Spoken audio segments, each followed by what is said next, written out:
perkuliahan ini.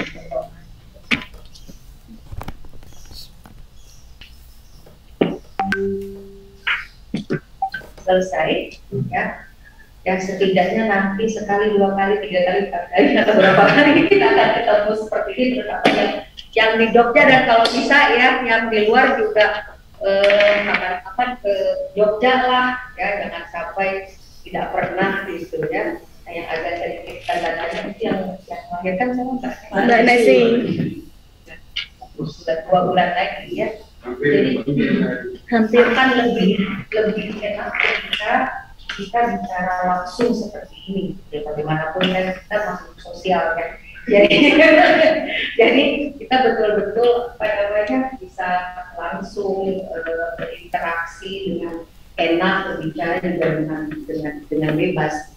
Nah, untuk minggu depan, kalau tidak salah, Bu Irin itu memberitahu saya akan pergi ke Saudi, ya. Jadi selain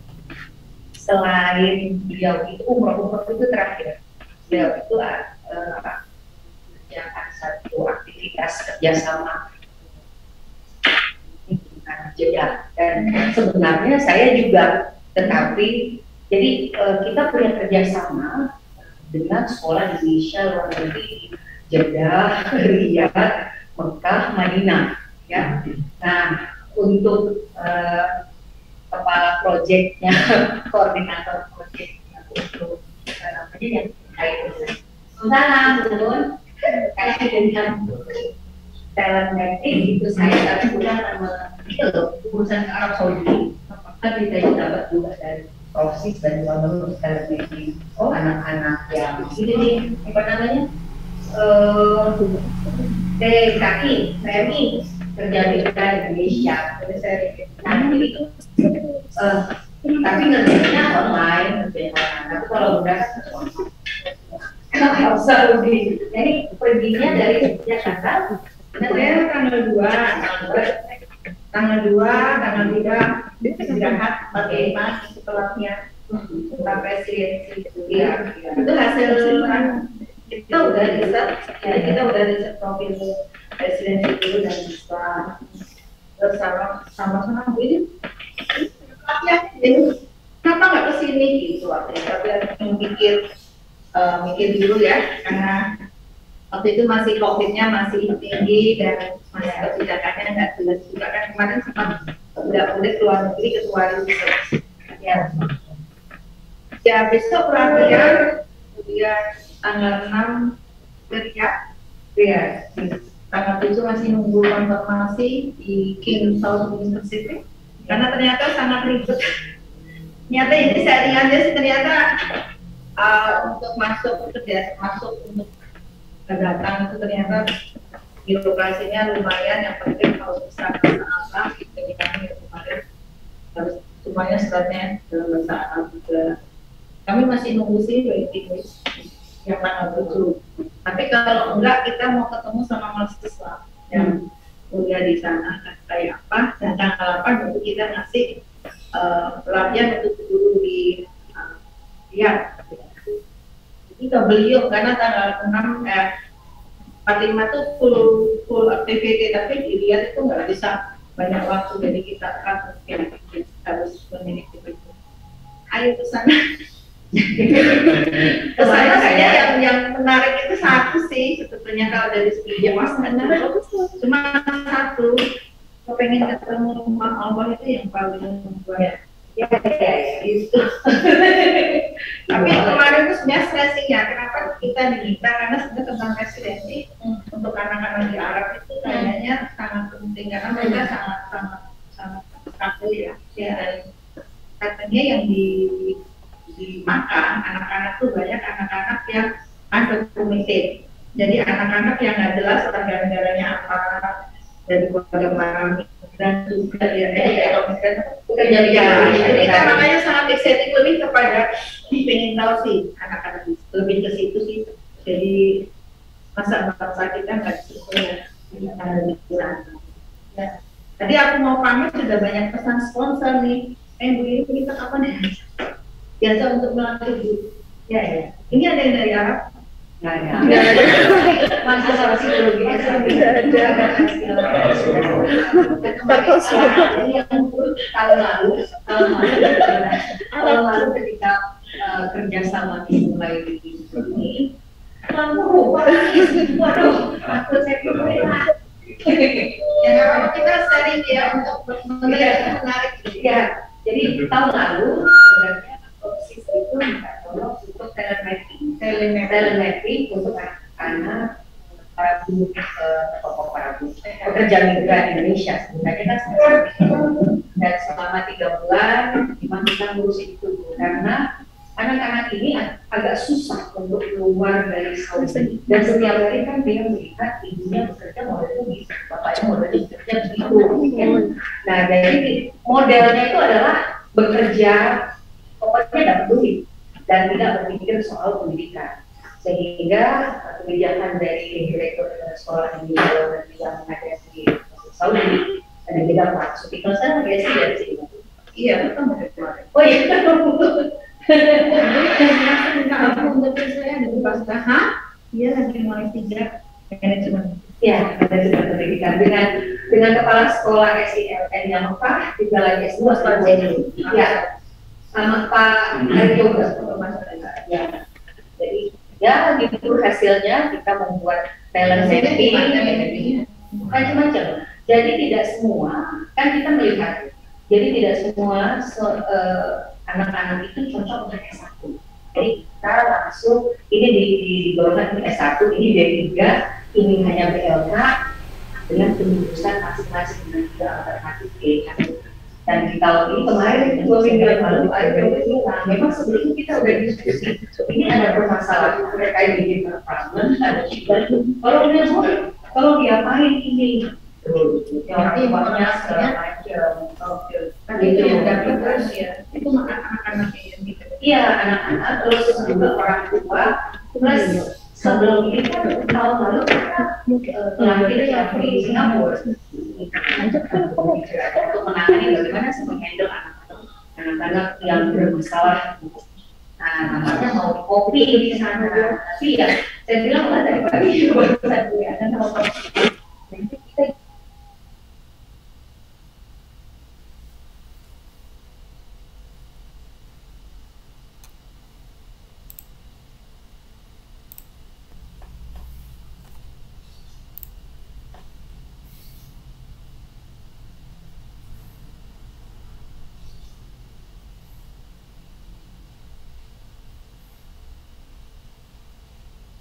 Kita nggak ada, cuman mau ini aja, saya mau nunjuk kira-kira terus habis ini simulasi tuh kita simulasi dulu seminar Pak judulnya apa, terus saya akan bertanya cerewet ala penguji. Iya betul, kalau betul iya lah S1 beda sama S2 loh ya.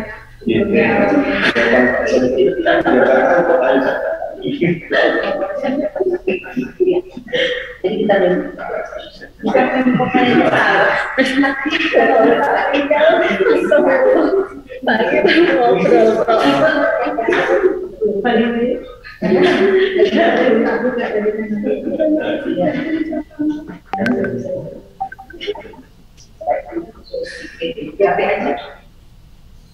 Oke, langsung aja itu tanya gue Cipali. Oke, saya mau cerewet karena saya tahu yang di sangat detail. Di sana dicerewetin nggak apa-apa. Nggak apa-apa. Ini yang dicerewetin yang di sini dulu aja. Yang di sini dulu silahkan mendengar karena kita akan membuat kopi. Kopi gitu ya. Kan kita kalau lagi uji S3 kita cewek tuh saya kira saya sama Bulika tuh sama cerewetnya sama baiknya ya cerewet tapi favorit loh promotor dan promotor dulu cerewet memilih promotor sama promotor tuh lama sampai ditolak semua nggak boleh lebih dari 2 ya. Oke, ya. Jadi saya berpikir gini, kan tidak terlalu banyak lagi yang namanya, karena ini jenjangnya S3, materi-materi itu udah nggak ada lagi materi yang akan kita berikan. Kalaupun seandainya ada tambahan harus self study gitu. Jadi harus studi secara mandiri. Nah, kita ini akan mencoba ya sebelum masuk ke seminar. Oh iya, Bun, berarti tanggal 2 pergi. Nah, saya itu minggu depan juga sebenarnya ada amanah dari DQ. Jadi harus duduk manis di depan. Kita besok disiapkan sebaik mungkin. Ya, nanti nggak akan ketemu saya malam. Oh, nanti kalau harus pas on, ya, ya. Jadi saya tanggal 2 sampai hari Jumat, Selasa sampai Jumat itu dapat amanah dari DQ harus duduk manis dengan reviewer beasiswa luar negeri gitu. Untuk S2, S3 enggak, kita lewat Zoom aja. Jadi kita berzoom ya, kalau double Zoom nggak boleh. dari pagi sampai sore untuk memang review beasiswa luar negeri khususnya untuk S2 dan S3. Nah, sehingga saya selesai insya Allah jam 5-an dan kita bisa bertemu malamnya Selasa malam nih. Kalau ya, seperti itu. Jam 7.30 Mbak Isya.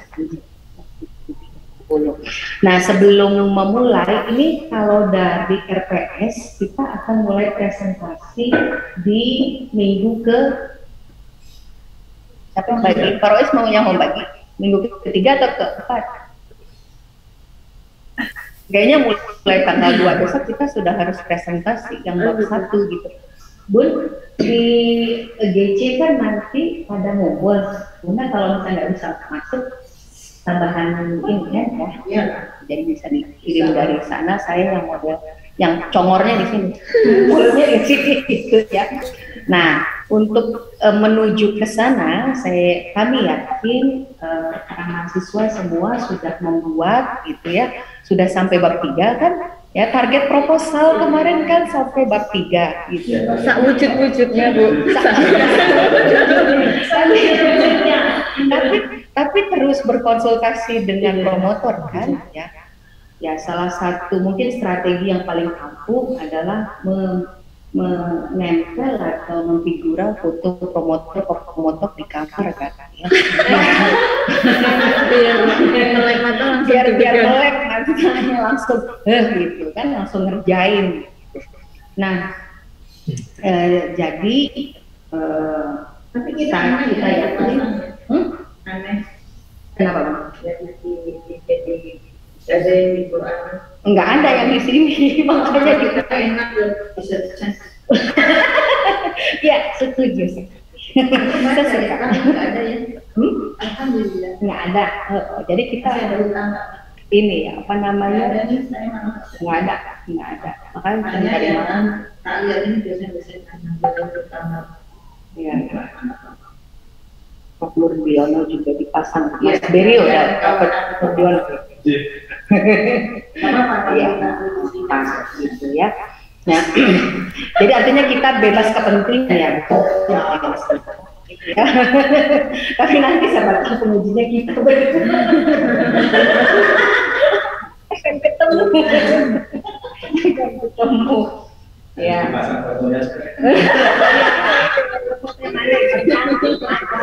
Yang paling galak yang menonton ada. Ya, baik. Ada sukarelawan atau volunteer yang akan mencoba menceritakan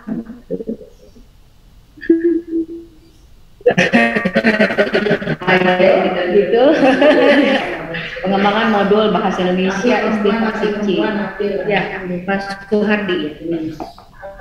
Prof Suhardi promotornya. Hesti.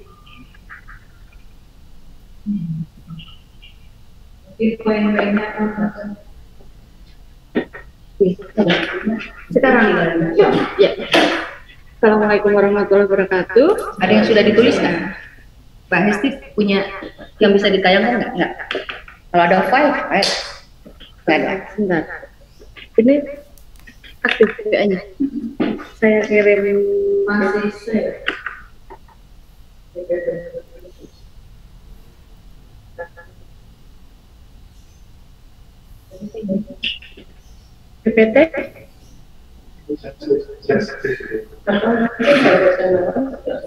Sudah. Sudah. Ini seminar. Proposalnya enggak apa-apa, Bu? Nggak apa-apa. Oke. Tapi nggak usah dibaca, tapi Oke, poin-poinnya saja enggak? apa sih dari proposal.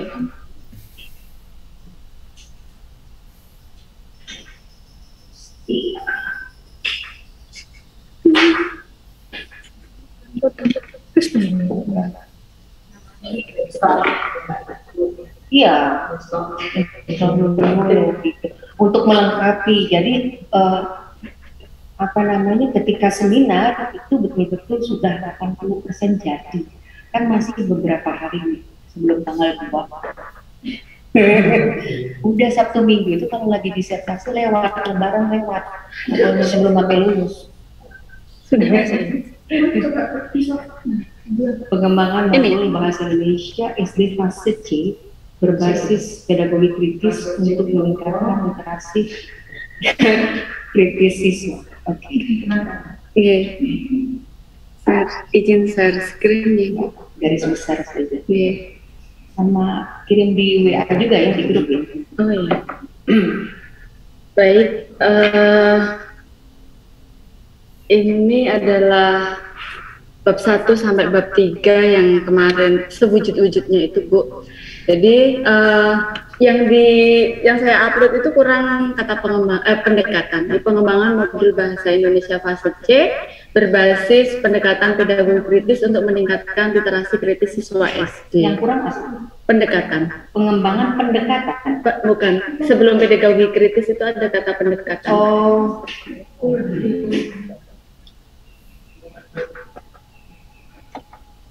Kemudian untuk latar belakangnya itu saya mengambil penelitian di Salatiga, konsen di Salatiga. Latar belakangnya adalah hasil literasi, hasil PISA yang nilai literasinya tidak begitu memuaskan. Kemudian hasil AKM tahun 2022, meskipun Kota Salatiga sudah lebih dari 50% nilai literasinya, itu kemarin sewaktu mid analisis bertemu ke Kepala Dinas Kota Salatiga, ada harapan ingin meningkatkan tidak hanya ke literasi dasar tapi ke literasi lanjutan. Nah, kemudian kenapa fase C? Fase C itu saya dapatkan dari kurikulum Merdeka. Jadi pembagian capaian pembelajaran itu ada fase A, B, dan C. Saya ambil kelas tinggi. Jadi tidak menggunakan kata istilah kelas tinggi, tapi menggunakan fase C, yaitu kelas 5 dan kelas 6. Kenapa? Karena di dalam capaian pembelajarannya itu ada salah satu capaian yang bunyinya, saya lupa, penguasaan komunikasi sosial, jadi kepada sosial. Nah, kemudian untuk rumusan masalah, rumusan masalahnya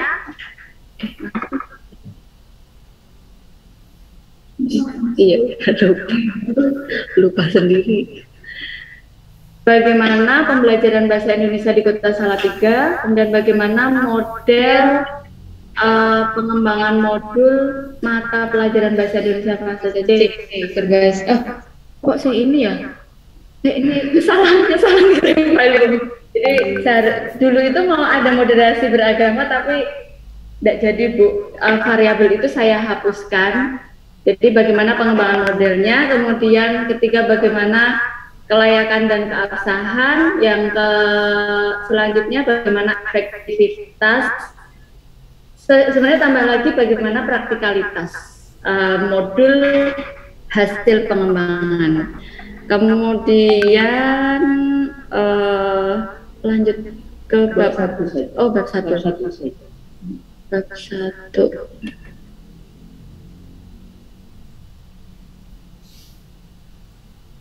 Spesifikasi produk yang dikembangkan, jadi produknya berupa modul untuk mata pelajaran bahasa Indonesia di kelas 5 dan 6 untuk meningkatkan literasi kritis.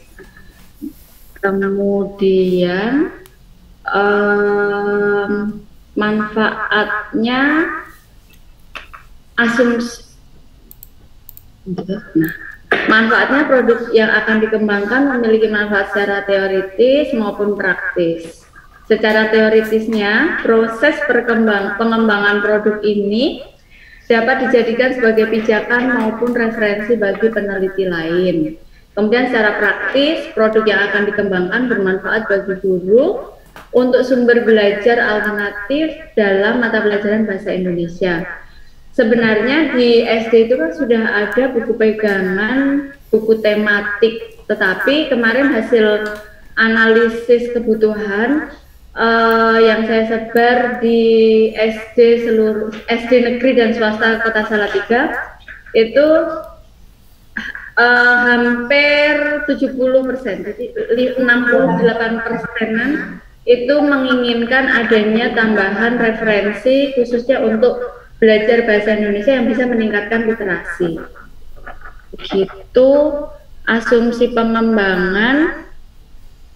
Asumsinya itu modul ini dapat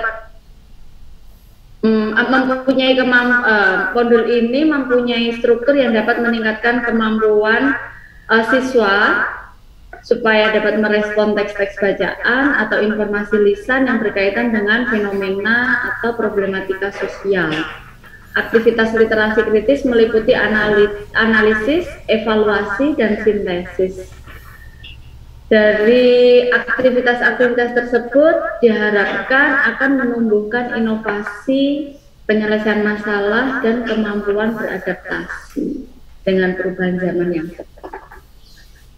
Dan bisa menjadi pribadi yang mempunyai tanggung jawab personal dan tanggung jawab sosial. Assalamualaikum. Recording in progress. Membuat tidak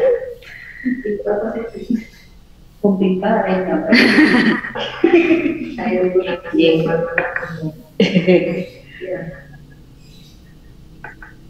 kalau belum dibaca itu ya tapi menyampaikan juga tadi di sini istilah pun yang kita pakai judulnya itu harus sudah selesai ini dasarnya itu mau menjadi kelihatan dan buat saudara karena tadi judulnya sudah pengembangan modul bahasa Indonesia kelas C dengan bahasa ya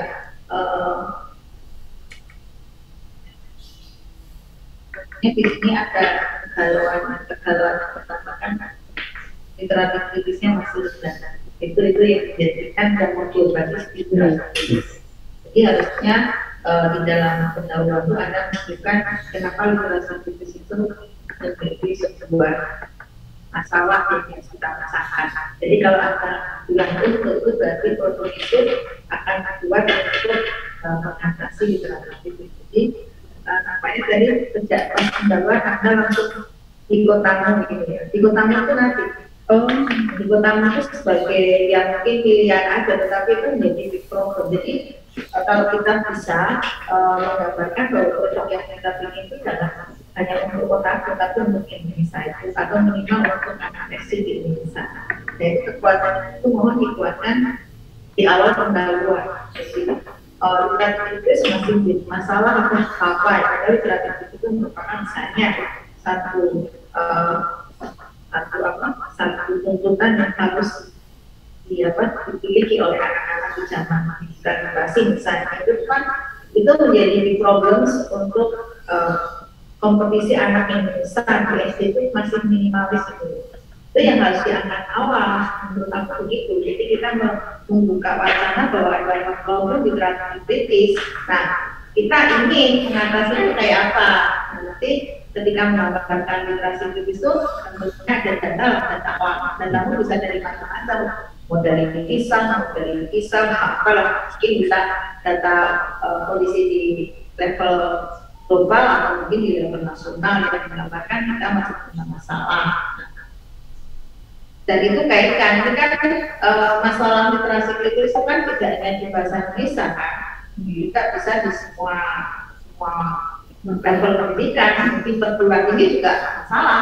Kita ada masalah di mahasiswa, masalah ada kenapa kok ada menembaknya di SD itu nanti ada argumentasi. Tapi intinya bahwa literasi kritis mungkin satu dua alinya kita tunjukin itu loh, bahwa we have problem with problem gitu, itu harusnya ya di introduction.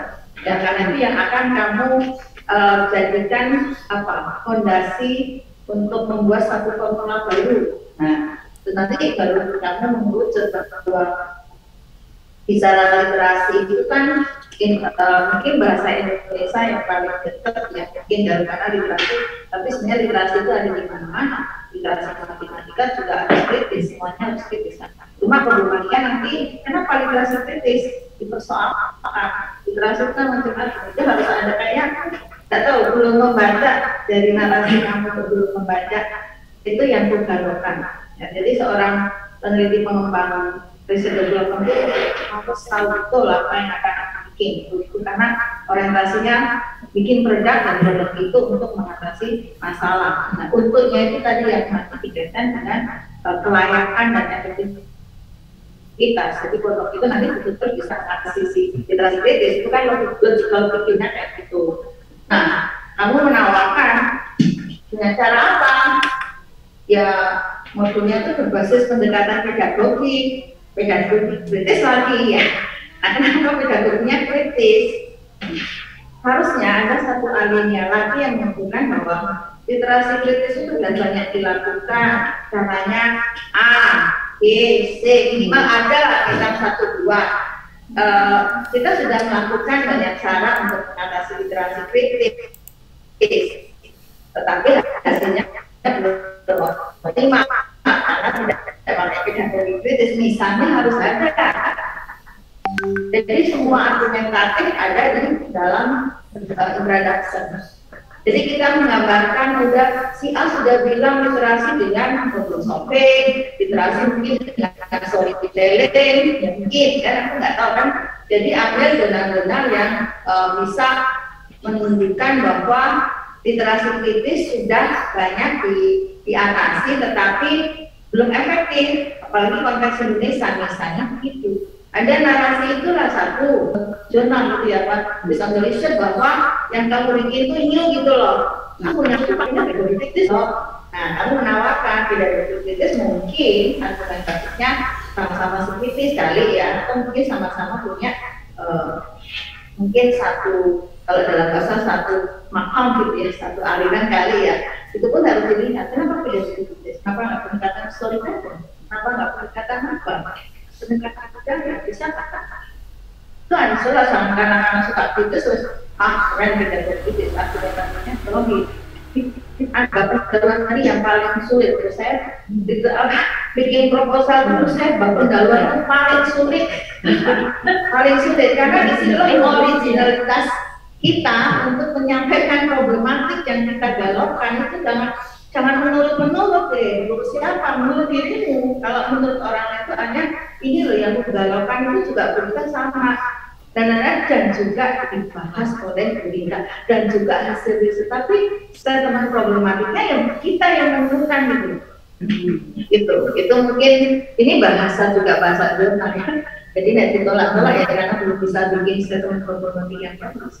Oke, jadi itu mungkin berikan alasan kenapa pedagogi kritis. Kalau bisa 1-2 artikel yang bisa menggambarkan bahwa literasi kritis itu sudah pernah diatasi dengan apa, tapi belum ada yang menggunakan pedagogi kritis. Nah, Anda menawarkan pedagogi kritis itu mungkin akan efektif untuk itu.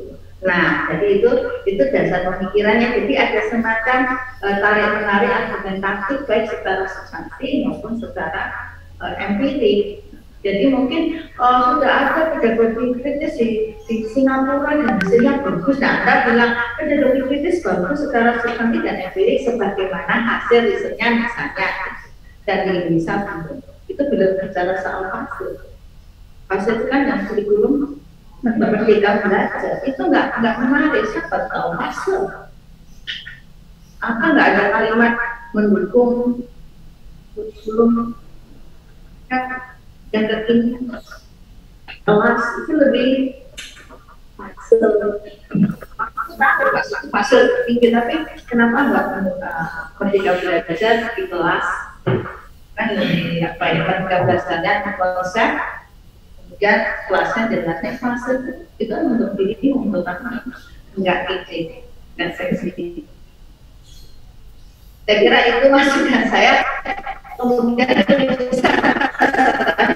aku baru kali mengapa dia pasti SD rumusan masalah yang nomor satu kayak gitu, kayak seksualitas. bisa dibayangin. Ini kalau ngomong kayak gini aku rada streng ya, apa ini supaya kita karena kalau ini hari ini brainstorming, jadi benar-benar aku alhamdulillah kita kan sepakat tidak terpilih, tapi tidak kita jadi ya. Tapi nggak apa-apa, ada mungkin besok kita yang bersih. Itu yang nomor satu loh, bagaimana pembelajaran bahasa Indonesia di kelas 3. Itu kelas 3.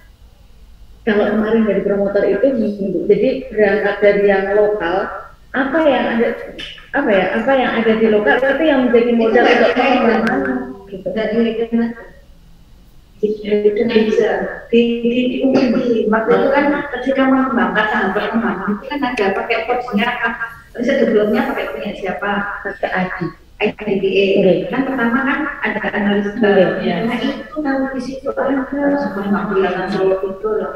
Nah nanti pada tahap pertama baru dikatakan untuk ini menggunakan ini, nanti untuk tahap uji coba jadi kelihatan pasal 3 kayak quality banget. Kan yang itu kan enggak itu kamu nggak konsisten loh. Nomor 1 di salah 3, nomor 2, 3, 4 nggak gimana? Iya, tidak. Itu tadinya saya juga bingung Bu. Jadi bingung. Ada argumentasi apa katanya salah 3 itu sebagai sistem itu ada di tahap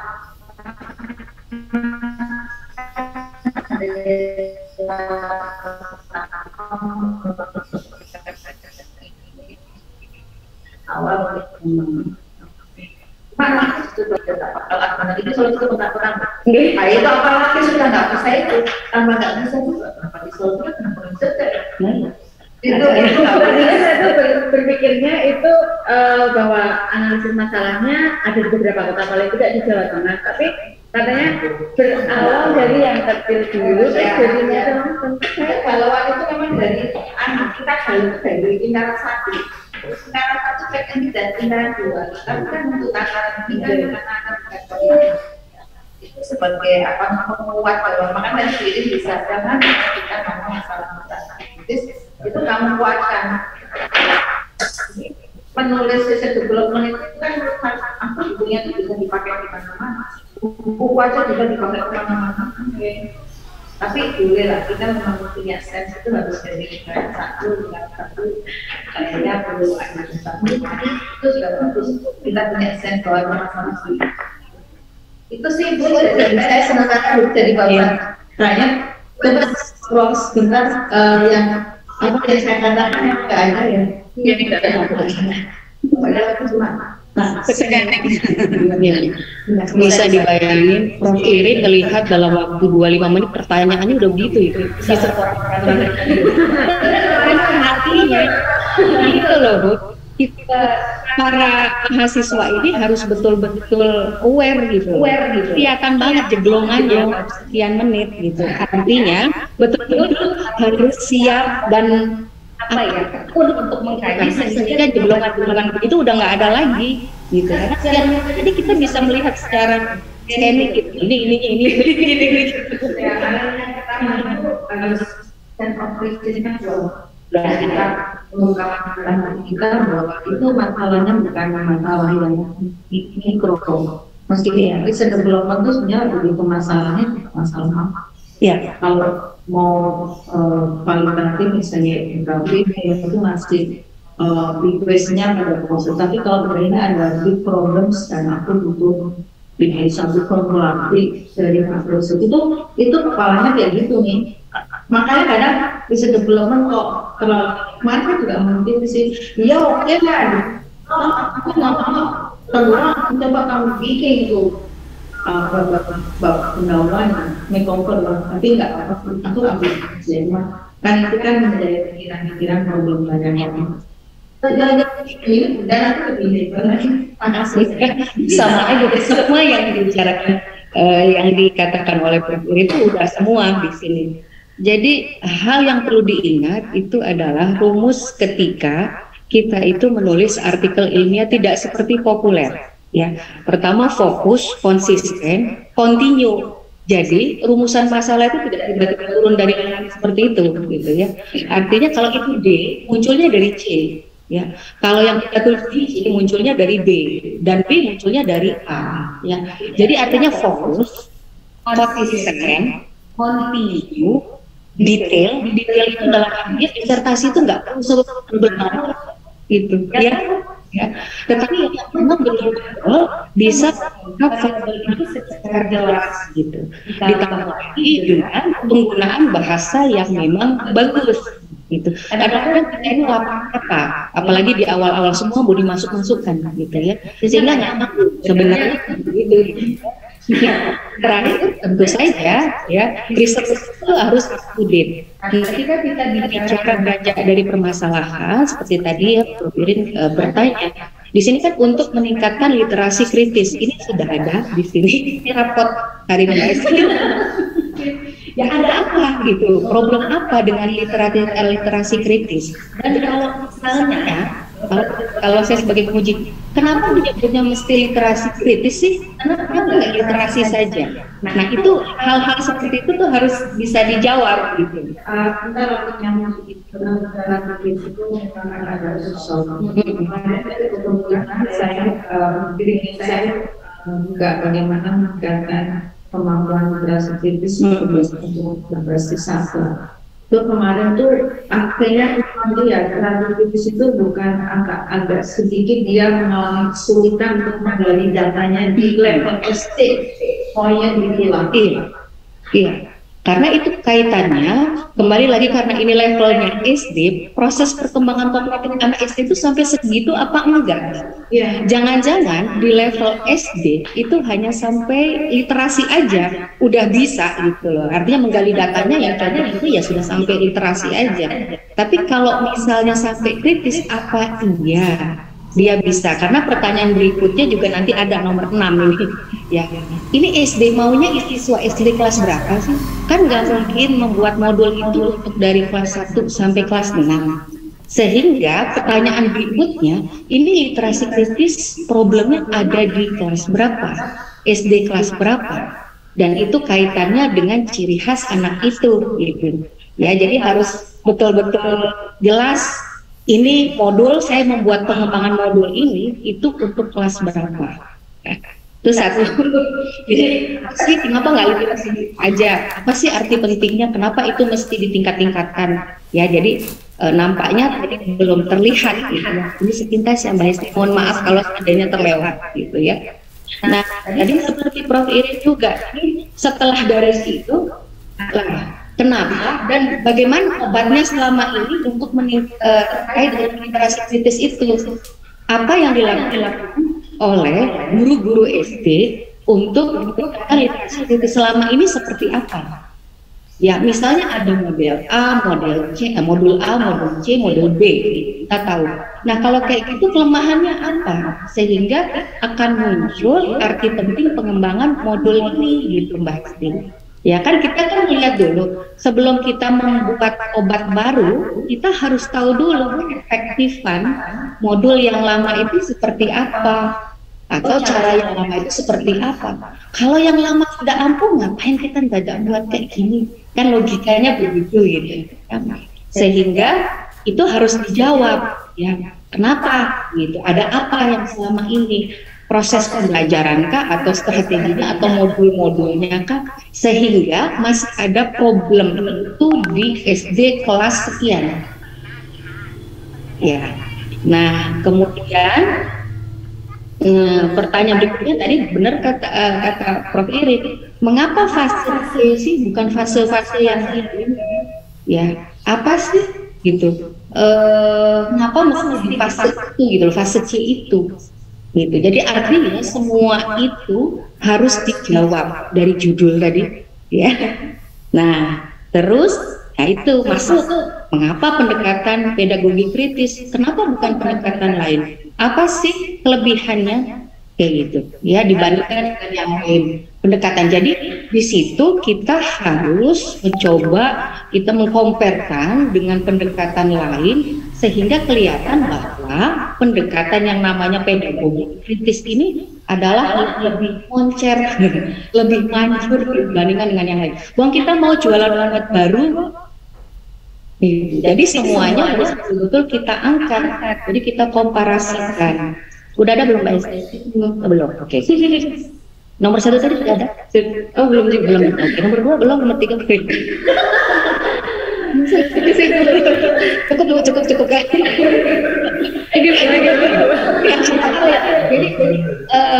kan pendekatan yang saya tahu RN bukan sesuatu hal yang apa ya, yang mudah gitu ya, penuh dengan tantangan membuatnya. Karena itu tadi kita harus tahu apa lebihan, kekurangannya apa, dan kita juga mengatakan kelebihannya. Sangat modul yang kita kembangkan itu juga kita ngambil sedikit kelebihan dari yang lama.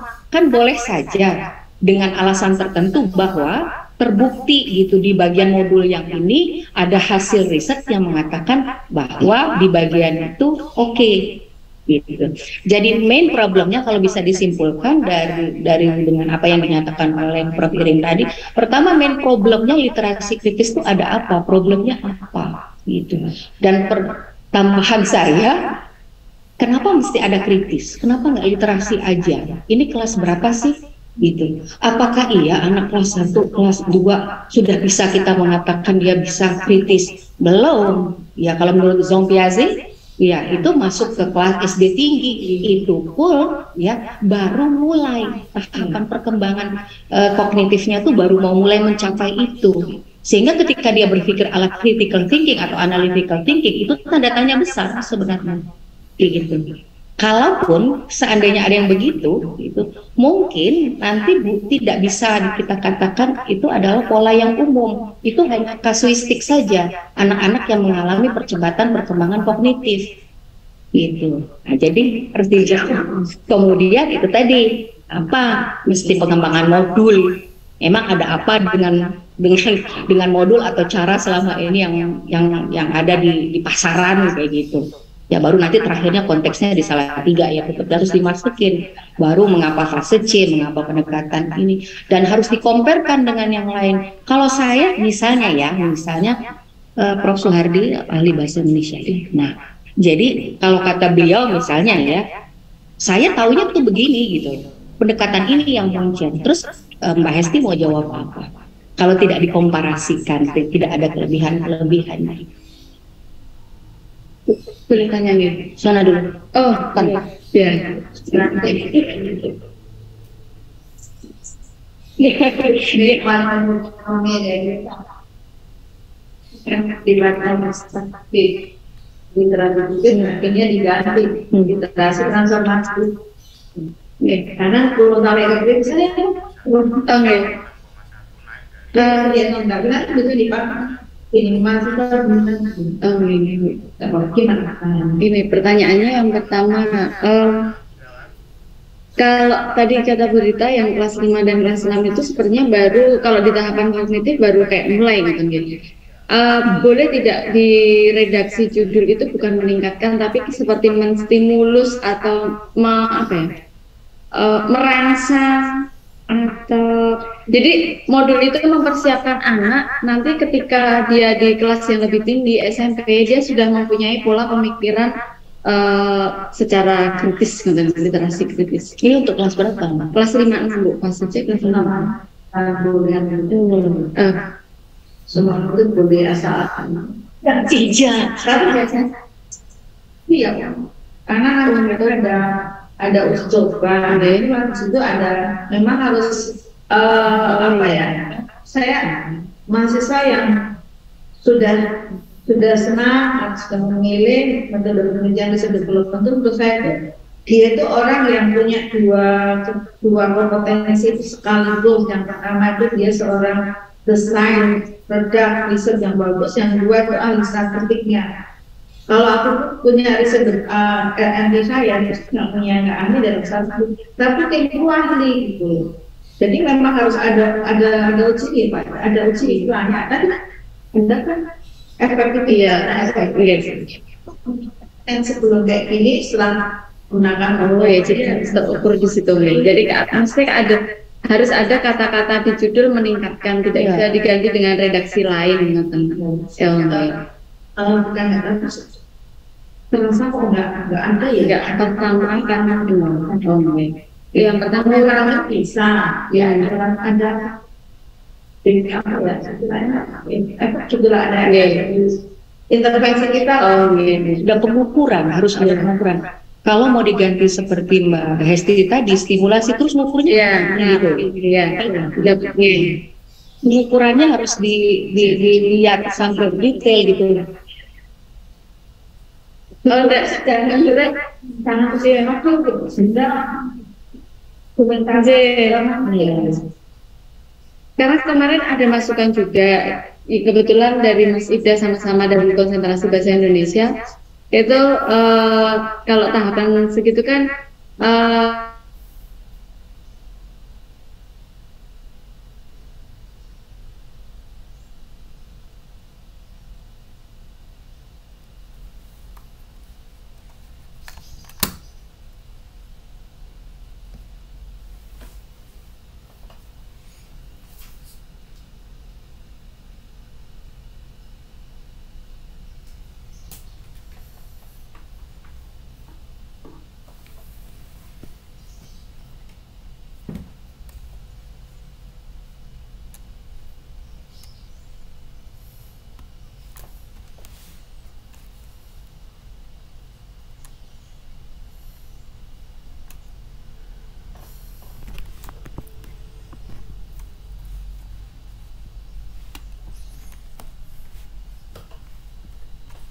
Recording in progress. Isunya sama.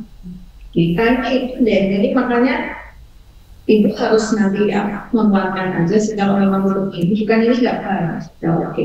Cuma guidance-nya tadi, motivasinya waktu itu kok kayaknya belum pada satu isu yang lebih luas, tinggal dikuatkan dan dibuat. Ini saya nanti silakan ini kalau ini kualitatif ya, literasi kritisnya itu. Poin yang dia temukan ada culture, jadi dia benar masuk apa yang terjadi yang dulu dari pembelajaran dari dan yang poin yang menarik gara-gara menggunakan kenapa BCL gagal gerakan literasi sekolah. Gerakan literasi sekolah itu sudah belum berhasil kan? Itu sesuatu yang sangat ini sangat menarik. Anak nggak sedikit di situ. Di pendahuluan cuma sedikit. Yes. Bahwa GCL itu jadi sebuah kebijakan. Dalam rangka tadi sendiri disampaikan Bu Dita untuk membuka literasi nggak bicara terus yang literasi GCL belum ada. Nah itu artinya ya kalau Anda membuka ya batasi cuma asalnya itu. Jadi GCL-nya disebutin bisa. File itu sudah dilakukan oleh pemerintah GLS literasi sekolah. Bahkan terus ini temuannya bahwa guru-guru ini kan dia bisa dilihat bagaimana guru itu hanya terkooptasi dengan buku bukunya tematik, buku tematik. Dia nggak bisa mengembangkan, ini tak berkembang, apalagi siswanya gara-gara bukan literasi juga ya. Nah itu juga salah satu yang ada di. Yang kedua tadi pertanyaan kan sebenarnya belum ada modul bahasa Indonesia Bu. Jadi berangkatnya ya karena permasalahan buku tematik itu yang tidak mencukupi lah istilahnya. Itu enggak apa-apa Bu. Anak tematik video mungkin berdasarkan kan tidak ada ngomong gitu ya, namanya konten bisa kamu mengikutnya boleh mungkin yang sudah dilakukan. Jadi kan ada BCA, IRS, tematik, Merdeka Belajar yang banyak dirasakan oleh guru-guru se-Indonesia, itu formulasinya tidak jelas. Ya itu kemarin Mbak Tika ngomong ini ketika belajar itu baru fokus central namanya nggak paham lagi. Karena kan itu,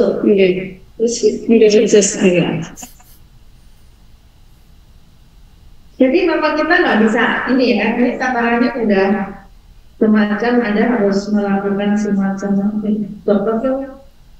diagnosis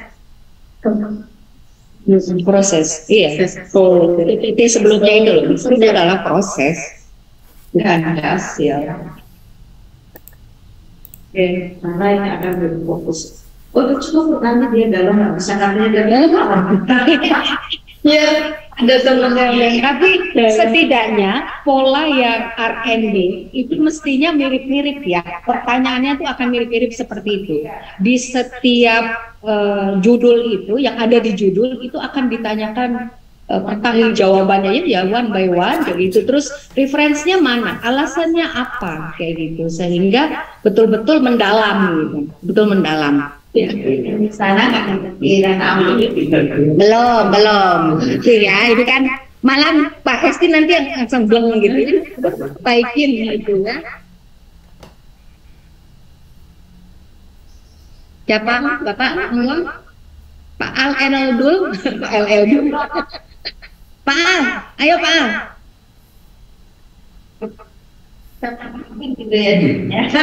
Uang kita, uang Parjono. Biasanya Prof Parjono dengan saya pasang, sekali ini dengan Pak Hermanto. Oh, gini kan? Karena sebelahan dengan saya, jadi berdengung, ya.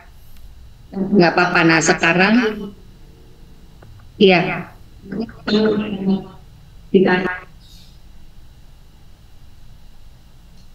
Dengar, suaranya dengar.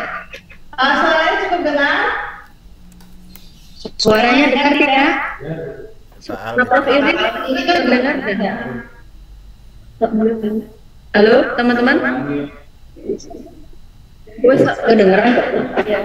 dari sini dengar dong. Terdengar jelas ya, Bu? Di sini itu aja. Jadi pas Pak Al nanti bicara saya mute. Nanti ketika double ya. Mbak Wulan, dengar nggak suaranya?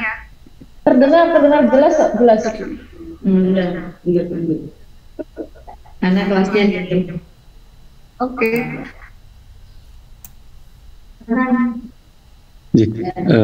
Matur nuwun. Untuk penelitian saya judulnya analisis penerapan experiential learning berbasis alam terhadap keterampilan sosial siswa di sekolah dasar.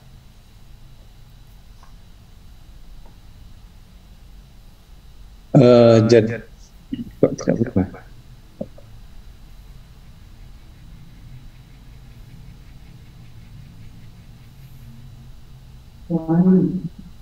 Kualitatif.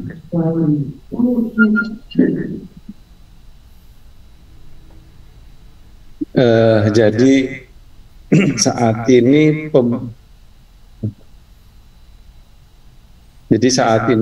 pembelajaran adalah mempersiapkan anak-anak untuk hidup di masa depan. Nah, salah satu keterampilan di masa depan seperti yang dirumuskan oleh World Economic Forum yaitu 21st Century Education. Jadi itu adalah keterampilan masa depan. Kemudian munculnya kesadaran bahwa pembelajaran itu atau keterampilan sosial itu lebih penting daripada keterampilan kognitif sebagaimana yang dilakukan oleh beberapa riset Tajer dan kawan-kawan. Kemudian pada perkembangan selanjutnya di dunia kerja itu juga menemukan bahwa keterampilan emosional, keterampilan sosial itu lebih penting daripada keterampilan taktis dalam rangka menunjang kemampuan hidup seseorang. Dan begitu juga di sekolah dasar, bahwa keterampilan sosial itu berpengaruh besar terhadap capaian pembelajaran yang anak-anak raih. Anak-anak yang memiliki keterampilan sosial yang rendah cenderung berpengaruh pada hasil belajar yang rendah. Selain itu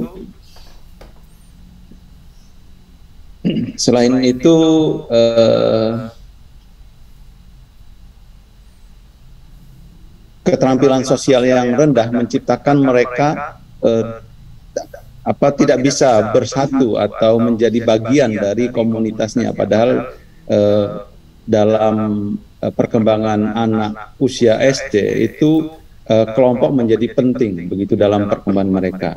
Selanjutnya dalam dalam pembelajaran itu sekolah cenderung belum banyak mengembangkan keterampilan sosial begitu. Pembelajaran lebih bersifat konvensional karena lebih murah dan lain sebagainya. Kemudian pembelajaran juga belum menggunakan model pembelajaran yang menyenangkan berarti berkegiatan. Dan salah satu contoh model pembelajaran berkegiatan adalah pembelajaran dengan experiential learning. Experiential learning tidak semata-mata itu belajar di luar kelas, tetapi bagaimana membelajarkan siswa belajar dengan sebuah kegiatan dan siswa membangun pengetahuan berdasarkan kegiatan itu. Dan salah satu sekolah yang menerapkan model pembelajaran tersebut adalah sekolah alam, di mana mereka berupaya untuk melakukan pembelajaran 70% itu berada di luar kelas dan 30% di dalam kelas. Kemudian model-model pembelajaran mereka itu banyak, walaupun mereka tidak mengatakan sebagai experiential learning, tapi bila dilihat dari kerangka konsep experiential learning, mereka sudah menerapkan itu untuk untuk membelajarkan siswa. Oleh karena itu kami tertarik untuk melihat bagaimanakah model pembelajaran experiential learning di sekolah dasar berbasis alam dalam rangka mengembangkan keterampilan sosial siswa. Karena di sekolah alam itu seluruhnya ketika saya coba melihat, semuanya berorientasi mengedepankan pada aspek kecerdasan sosial dan kecerdasan spiritual, dan itu saya berupaya untuk melihat apakah betul ataukah sesuai dengan apa yang dicanangkan oleh sekolah-sekolah alam. Mungkin begitu.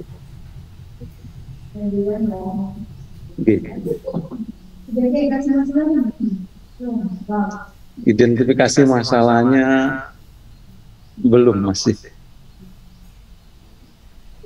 Sudah ada di proposal ini. Bentar.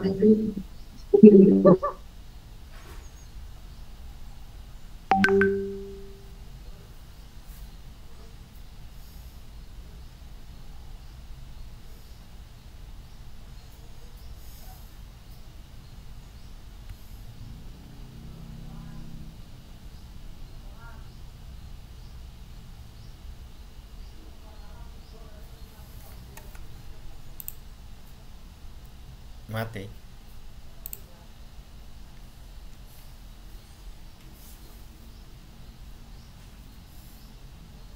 Iya. Gak ada suaranya, guys. Mbak Vera dihidupin. Mas Ber, Mbak Vera diingetin. Halo. Halo. Wah, ngomong apa ya, krungu ya guyu dhewe.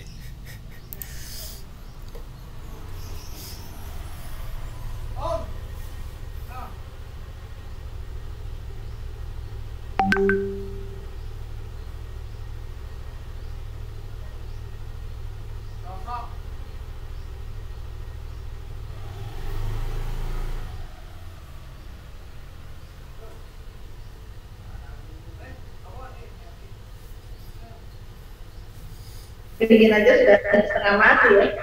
Iya. Tapi alhamdulillah masih hidup deh. Oke. Sembari Prof Irin ngomong itu dikirim ke grup aja filenya kan? Pak Al. Oke, Mas Al udah yakin kualitatif. Tenang. Apa kualitatif dulu? Orang kualitatif itu orang risetnya beda sama orang kuantitatif. Sejak dulu risetnya kualitatif. Sejak dulu, tapi kalau nanti cari duit kita harus belajar kualitatif. Soalnya saya kualitatif S1 S2 S3 ternyata di SDM saya sebenarnya menggunakan pendekatan bisa development dan sampai hari ini bertahan. Gak apa-apa. Oke, saya sudah menangkap isinya. Jadi kegalauannya sudah tertangkap tentang keterampilan sosial. Ya, dan kalau ke depan kalau tidak terampil secara sosial, apa mananya kemampuan kognitifnya bagus dan tanpa mungkin statement problematiknya belum kuat, apalagi pendekatan kualitatif ya. Jadi pendekatan kualitatif ini kan akan melihat prosesnya gimana. Kalaupun judul saya, kalau kamu memang sudah nggak mau dirubah, kalau dirubah, riset development juga bisa mas. Kalau riset development judulnya pengembangan model penerapan eksternal berbasis alam untuk meningkatkan keterampilan sosial. Oh, itu sudah pinter ya.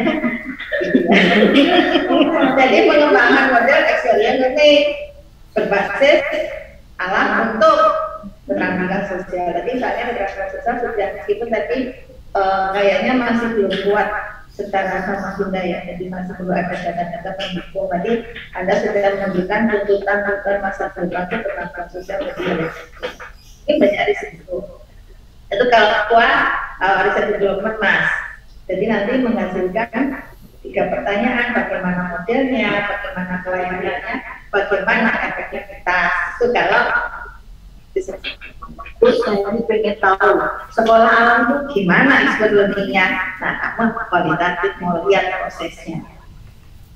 Nah, judulnya kalau saya judulnya nggak gitu mas. Kalau judulnya adalah tadi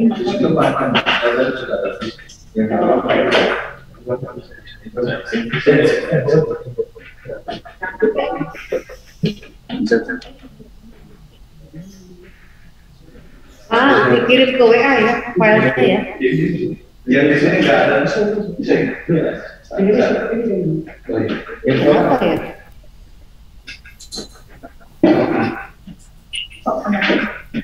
Itu kalau karena kena pandemi karena jadi dia bosok pakai apa lembab kayak gitu.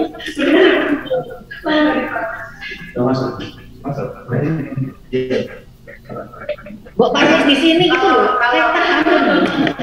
kalau anunya kualitatifnya mungkin penerapan expert learning dalam membangun atau membangun untuk keterampilan sekolah di sekolah alam, dan itu tidak bisa kalau itu sama hanya satu sekolah.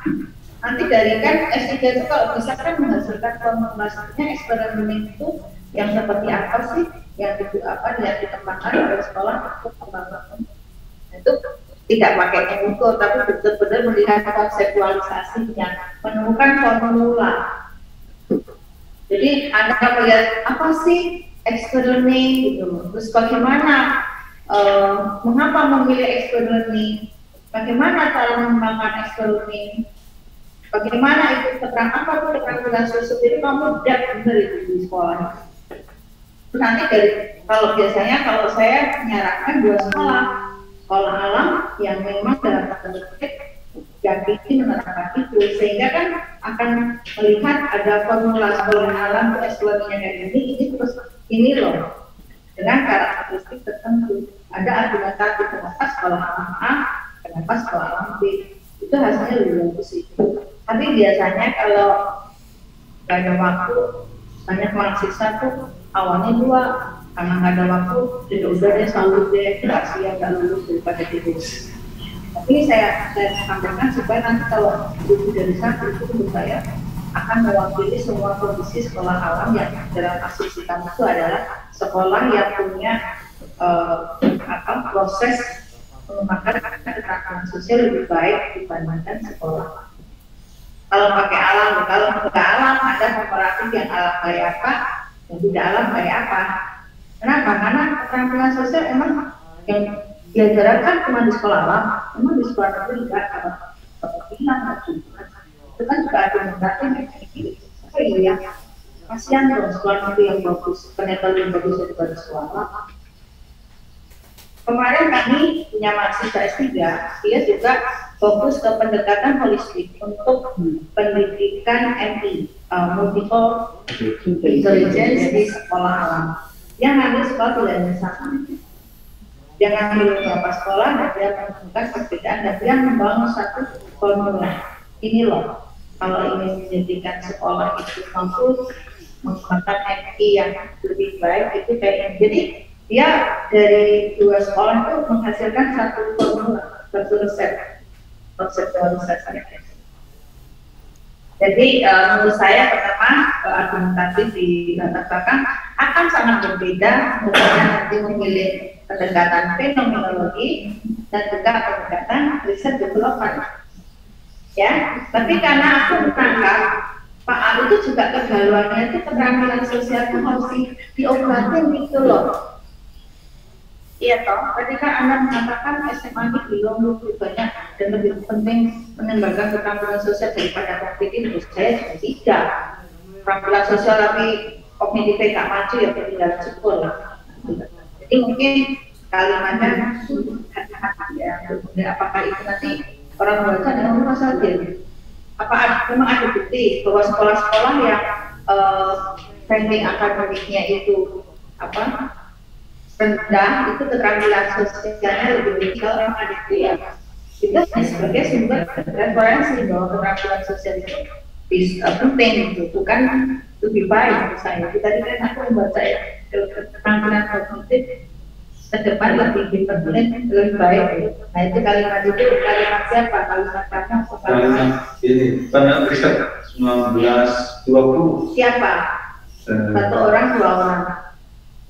Kalau ada sesuatu yang menggalaukan, kamu harus baca satu lagi untuk meyakinkan. Kalau yang kedua, ketiga, ya sama oke. Berarti ada tiga peneliti mengatakan bahwa kegalauan itu keterampilan kognitif itu ke depan tidak lebih penting daripada keterampilan sosial.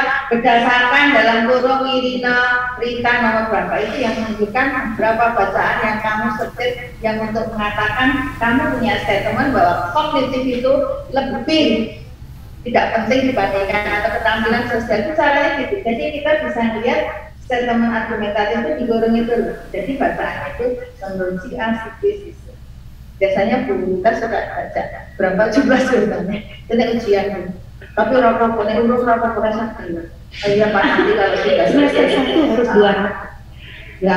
Ya kalau saya proposal itu loh udah sih. Kenapa? Karena iya Pak nanti kita lengkapi setelah ujian proposal. Siapanya mahasiswa juga Dapat tanda tangan kabur.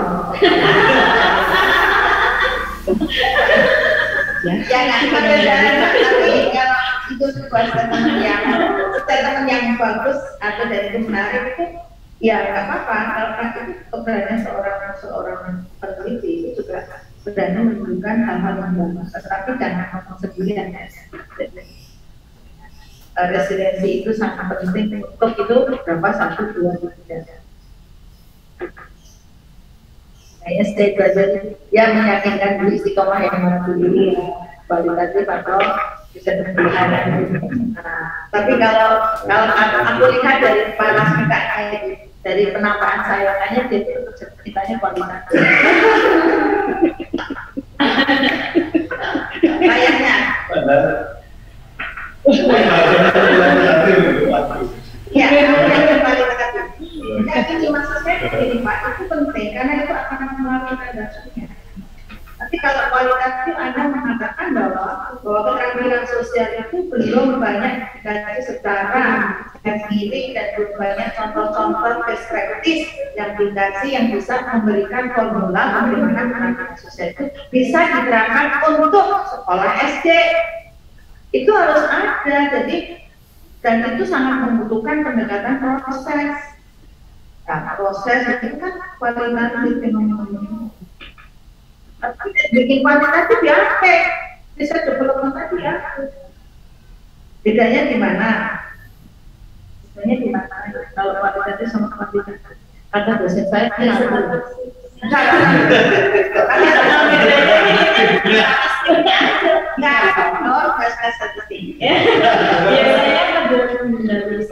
yang ada statistik sama sih kok daripada yang jelas penderita. kita kan anak kita kan Yang kurang senyum.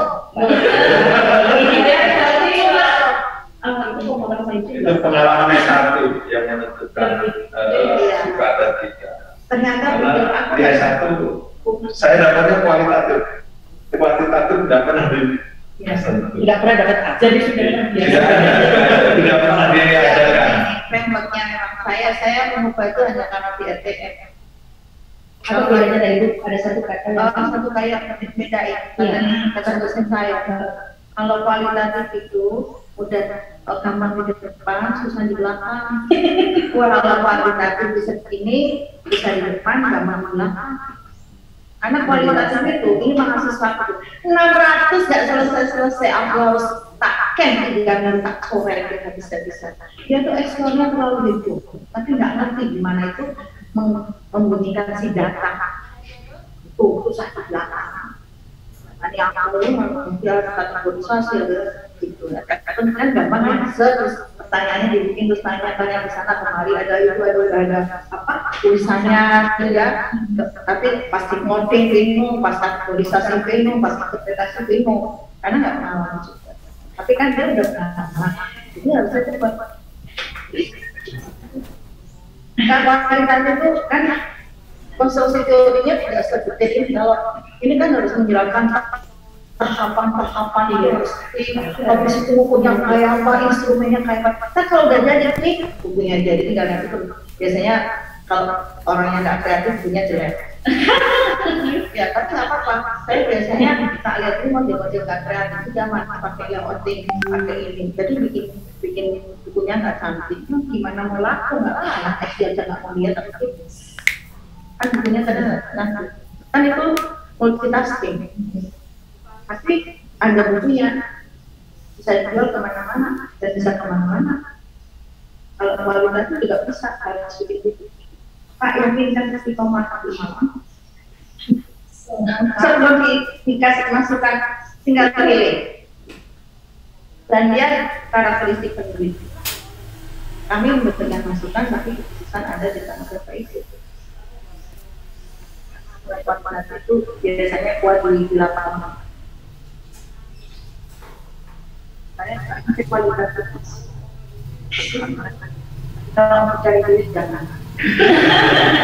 Ya saya juga nggak paham. oke, karena kebenarannya subjektif. Itu juga nggak suka. Saya kuantitatif banget kalau Ini cocok, dua orang kan cocok, tapi ada chemistry untuk yang tengah.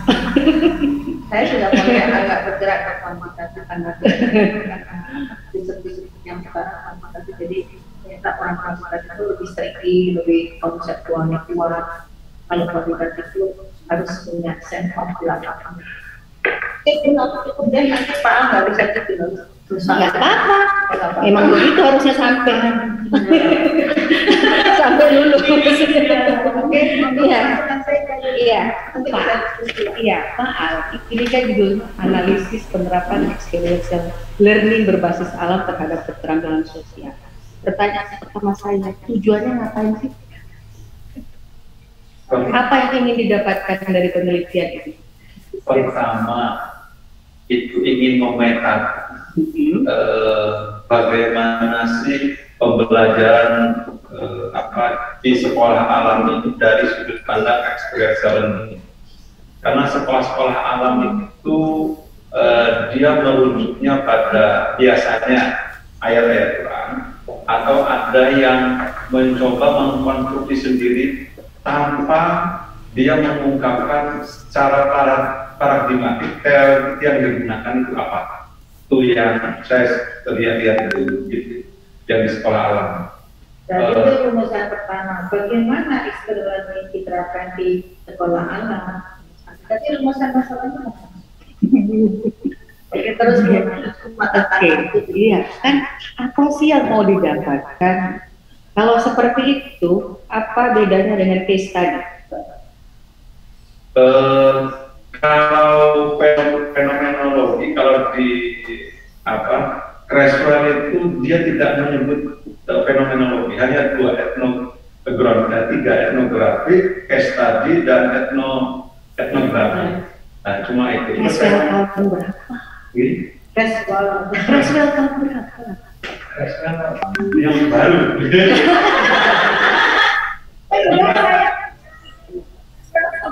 Baru belajar tebal itu juga nggak ada.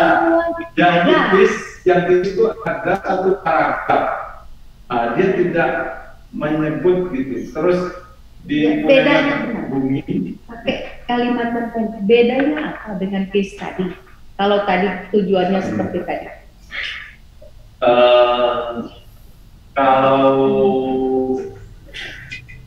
sama-sama mengungkap, Saya tanya bedanya.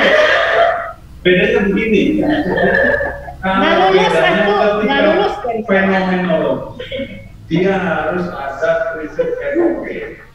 Dia harus pertama prinsip apa?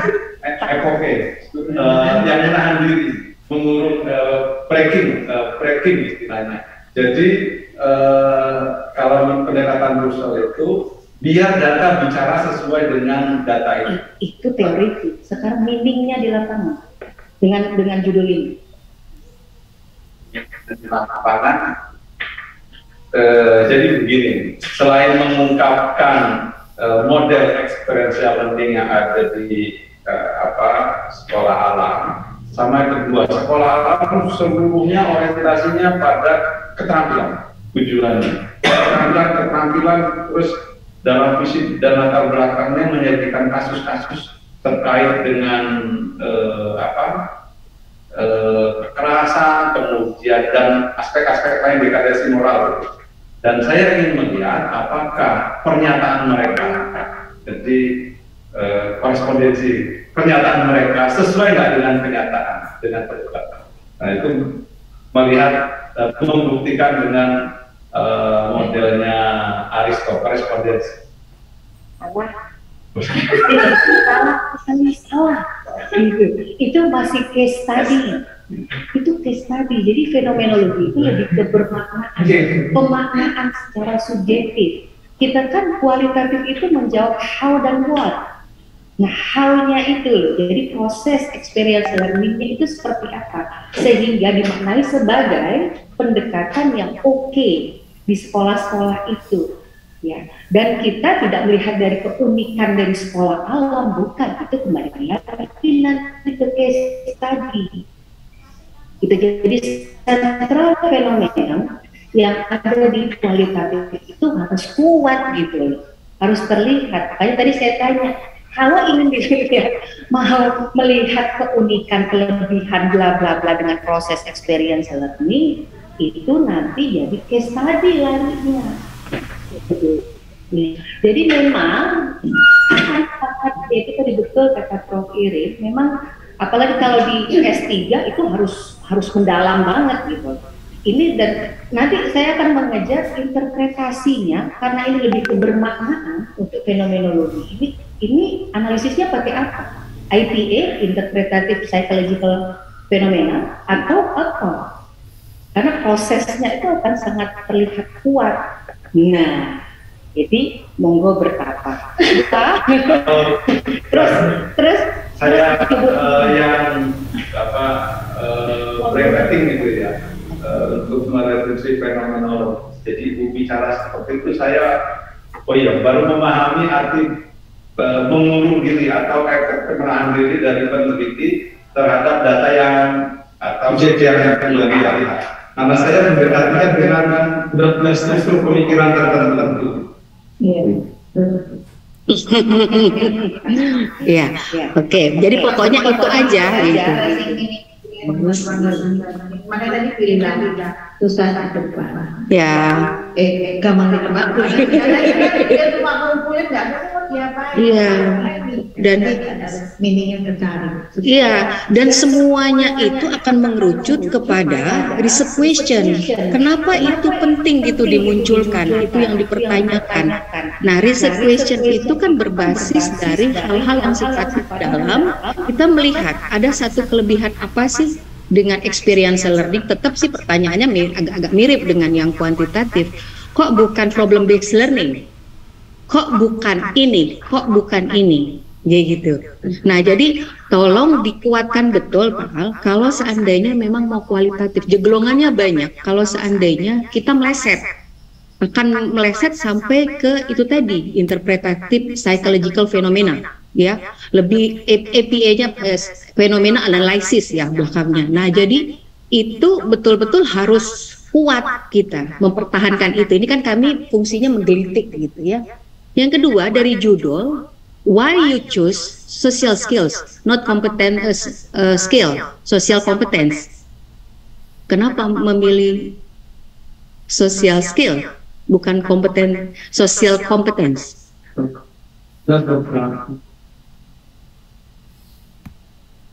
Penulis itu yang menyebut sosial kompeten, ada yang sosial skill, ada yang lain, ada macam-macam. Tapi dalam beberapa riset itu malah banyak menggunakan sosial skill. Oke, ini kan jadi lebih kepada melihatnya ada problem pada sosial. Sebenarnya gini gitu loh Pak Al, social competence itu adalah kemampuan sosial yang dibangun, itu adalah mention. Rumah gede banget, itu adalah namanya social competence. Dia dibangun dari skill-skill. Skillsnya apa? Komunikasi dua arah, empati, tanggung jawab sosial, itu keterampilan sosial. Nah, jadi tadi kan pertanyaan saya, keterampilan sosial yang mana? Apa yang dimaksud kompetensi sosial atau keterampilan sosial? Kalau keterampilan sosial itu satu-satu. Nah, sekarang yang dituju yang mana? Empati kah? Terus komunikasi dua arah kah? Kayak gitu, tanggung jawab sosial kah? Atau apa? Tapi kalau ya social competence itu terdiri dari yang tadi. Jadi itu tiang-tiangnya, social competence itu mention, rumah gede banget, yang tiangnya banyak. Dan itu terdiri dari skill-skill. Kompetensi itu dibangun dari berbagai macam skills. Nah, jadi ketika itu dilihat, ya kita harus tahu dulu gitu sebenarnya baca buku ini Pak Al ya, Handbook of Social Development. Di situ kelihatan sekali yang mana social competence, mana Handbook of Social Development. Ya, itu akan kelihatan sekali beda-bedanya. Nanti kalau misalnya ada yang ini kok ini kayak gitu ya, yang dimaksud apa?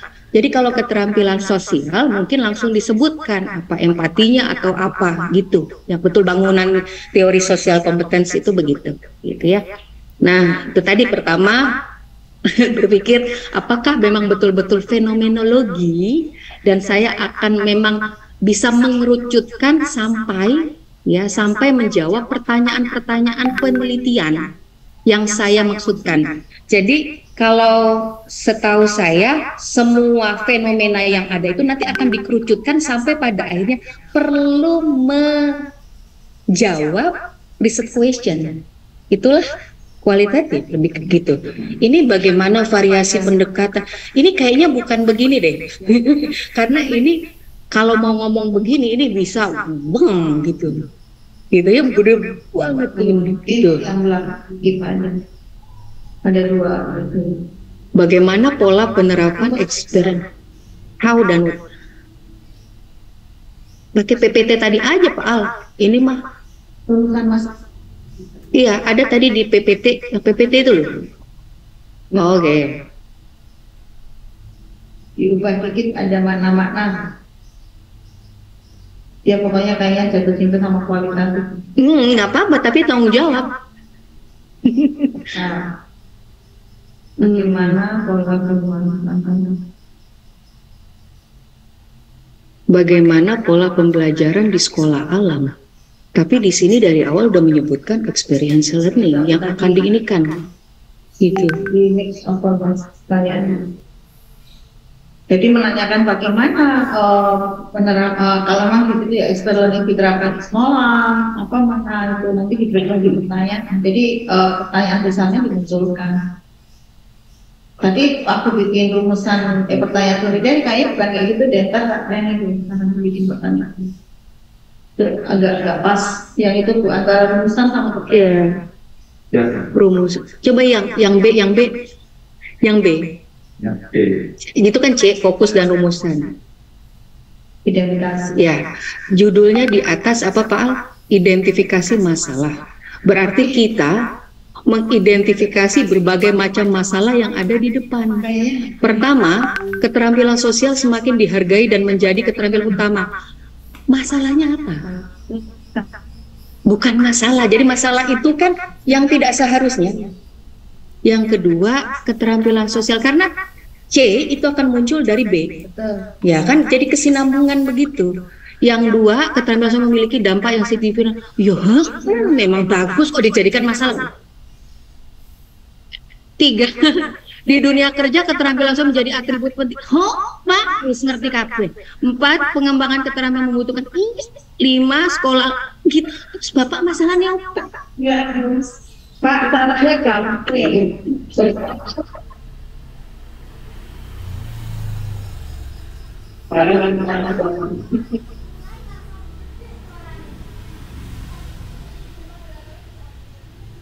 Udah, paling gampang identifikasi masalah tuh kamu harus tahu deh. Nomor 1, statement problematik di pendalaman di alinea berapa?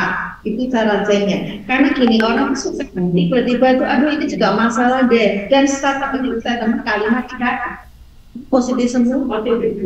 Dan itu harus ada, nggak boleh dibaca penting loh. Aku lupa dan aku bukan langsung yang menggambarkan itu perlu diintegrasikan. Caranya gitu. Aku biar ya ini nomor 1 ada di mana, ada di alinea 3, oke. Nomor 2 ada di mana, itu harus jelas. Makanya tadi udah konsisten atau kelanjutan kaitan ini. Ya. Fokus, konsisten, continue, detail, pakai bahasa yang bagus, referensi kuat, udahlah bagus loh itu disertasi. Lah ini identifikasi masalahnya aja nggak tahu. Bagaimana itu mau mengerucut? Ya. Apa kan hari ini memang dikasih masukan dulu kalau kita mau kritik. Terus bapak kesini gimana? Mau apa? Mau 2 bulan luar biasa. Tidak apa-apa. Kan tidak ada daripada tidak ada yang dikritisi kan lebih bagus. Kan? Oke. Ya, itu dia namanya. Kasih masalah diganti, diganti juga. Iya, dan what tujuannya tuh ngapain gitu, mau dapatin apa? Itu yang besar aja, big picture-nya itu belum kelihatan di Pak. Jadi itu nampaknya PR untuk merenung dan bertapa ya sebelum ketemu lagi. Kalau ketemu masih kayak gini, no Pak. Kita telepon Pak Parjo. Jangan buat kecantikan Bu Rita sama Bu Irin hilang gitu, gara-gara disertasi model kayak gini gitu.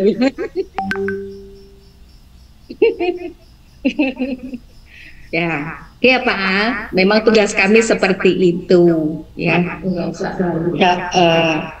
Jadi betul-betul harus bertahan. Nanti ketika seminar, pertanyaan-pertanyaan tadi seperti tadi itu sebenarnya sama aja, dan itu tolong dijawab dalam bentuk tulisan dan dalam bentuk ungkap. Sampai jam berapa? Satu lagi. Iya siapa? Satu lagi boleh. Ya. Perempuan atau laki-laki? Pak Wahdan kayaknya. Pak Wahdan. Pak Wahdan.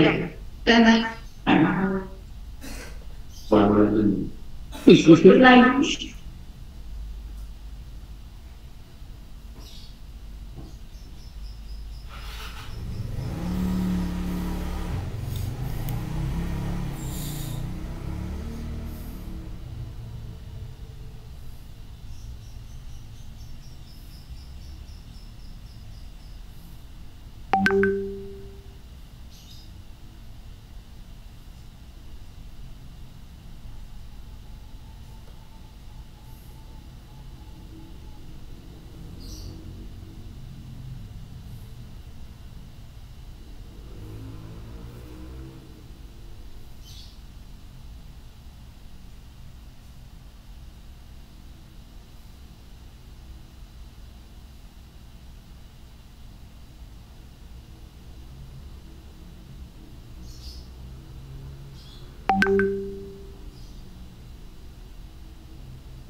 Katanya nggak dengar.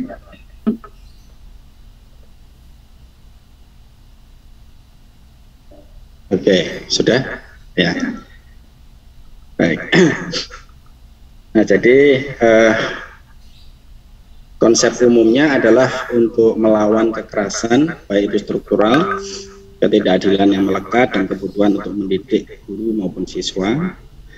Nah, problem yang ada, ini indeks kekerasan di masyarakat Indonesia itu cenderung meningkat dari tahun ke tahun, rata-rata 0,9% per 4 tahun dari data BPS sampai dengan tahun 2019. Kemudian di antara kekerasan-kekerasan itu, terutama yang terjadi di masyarakat, itu juga melibatkan anak-anak usia sekolah, dan juga beberapa laporan dan pemberitaan kekerasan juga sudah masuk di lingkungan sekolah. Yang mungkin yang terbaru ada kekerasan seksual di Jawa Timur dan juga kekerasan fisik ini juga di Jawa Timur yang sudah mengakibatkan meninggalnya santri. Nah, kemudian problem yang lain bahwa sekolah itu dirasa belum difungsikan untuk menangani kekerasan dan cenderung menganggap bahwa hal-hal itu sebagai kenakalan biasa. Nah, kenapa kemudian penelitian ini penting? Yang pertama, berdasarkan kajian literatur awal, ada sekitar 119 literatur yang sudah saya baca, kajian terkait peace education atau maupun pedagogis di sekolah dasar itu masih sangat sedikit. Hanya ada 2 yang saya temukan, itu di Nigeria dan Vietnam, dan dua-duanya menggunakan konsep yang berbeda. Di Indonesia sudah mulai ada, tetapi untuk sekolah dasar saya belum menemukan. Kemudian pengetahuan dan kesadaran kepala sekolah dan guru akan peran sentral sekolah ini untuk mencegah kekerasan juga belum diketahui secara pasti. Ya. Mungkin penerapan pedagogis sudah diterapkan di sekolah, khususnya sekolah dasar.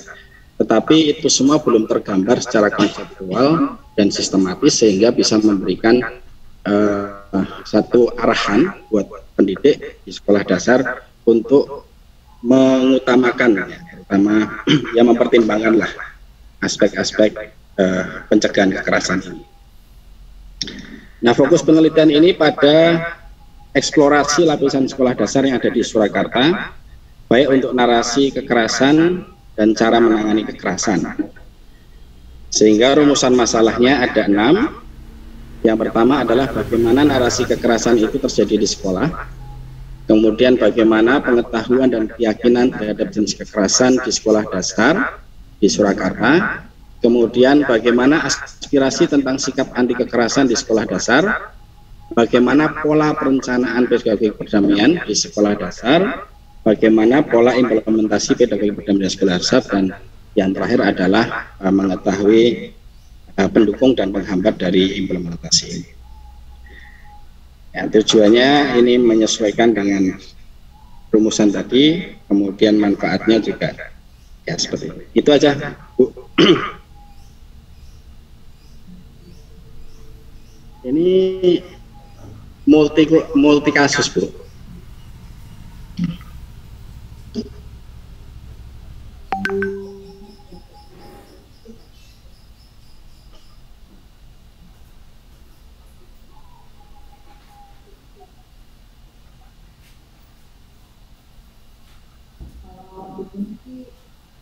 Kalau isunya ya,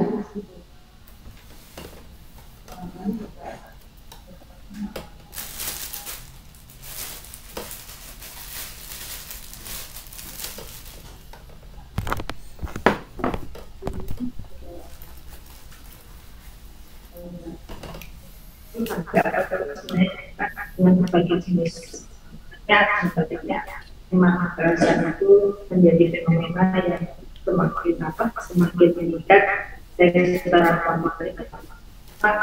Tetapi kalimat itu nggak kuat, nanti dikuatkan di proposanya, itu ada angka. Kalimat yang Kalimat jumlahnya. di proposalnya ada.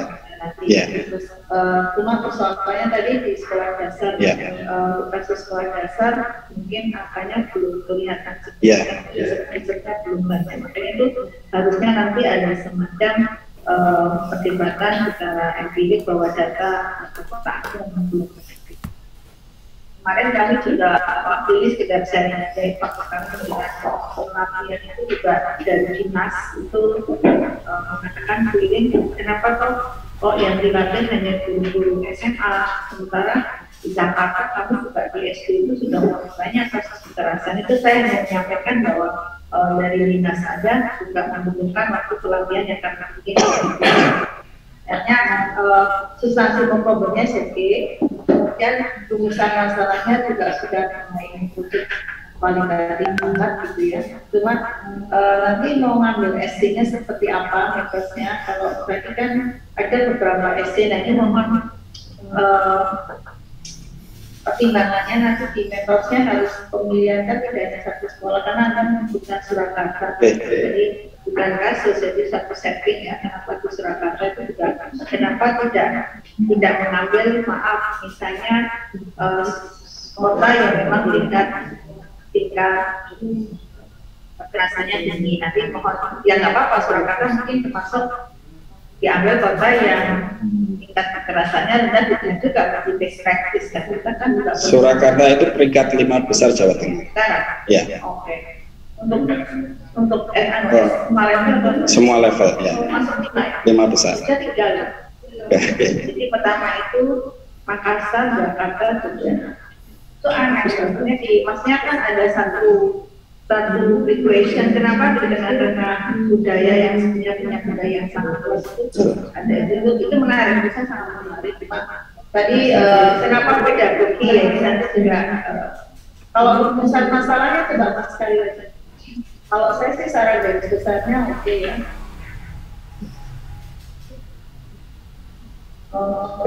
Ya maksudnya udah mau menggambarkan pertanyaan yang kualitatif. Mana tuh diberikan ke pertanyaan itu apa? Aku lagi bingung ini teori grand teori yang pakai apa ya? Ini pakai apa namanya? PE-nya Galtung. Membaca datanya pakai teori sasaran. Membaca datanya. Ya, saya kan di sini mau melihat kekerasan aja. Oh iya, dari Galtung. Wis edukasinya Galtung. Pedagogi perdamaian, terus yang ini nggak ada, Anda baru menggali ke akan ada itu pendekatan multikultural. Oh enggak. Enggak. Karena itu nanti beda. Ada irisannya. Ada irisan. Iya. Mudah-mudahan nanti menemukan. Saya cuma ada pertanyaan di sini ketika pedagogi ini loh. Implementasi pedagogi perdamaian itu pakai teori besarnya, karena kan salah satu teori untuk membangun perdamaian itu salah satunya pendekatannya. Salah satunya ya. Kalau saya sih ekonom nggak ada pertanyaannya ini, karena ini udah kualitatifnya udah nampak sih. Peace education, cuma tadi karakteristik sekolahnya kayak apa. Tadi kalau multikis enggak multikis. Multikis karena konsep PE di yang umum itu kan menggunakan konsep barat. Sedangkan ketika kita tarik ke wilayah-wilayah sini, itu sudah menggunakan pendekatan yang berbeda.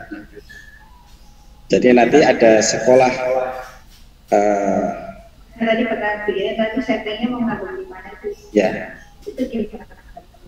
Memilihnya ya berdasarkan jadi ada sekolah yang apa ya yang sangat berbeda gitu. Satu nanti saya cari sekolah yang ekonominya rendah, yang mayoritas ya. Yang satu mungkin yang agak ya berbeda begitu. Kemudian yang basisnya agama juga kita lihat.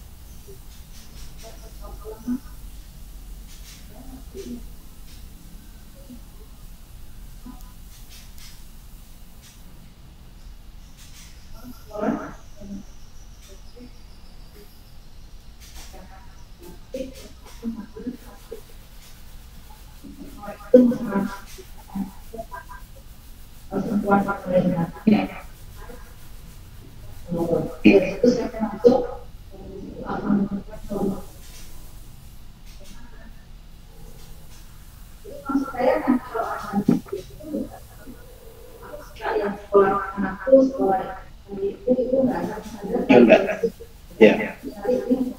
Ini Bu, ini sekolah yang kita Pak.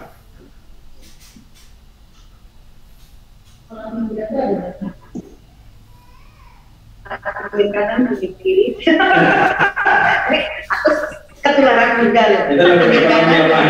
Nggak, maksud saya ada dua. Anda bisa ngambil satu kriteria sehingga kan mudah.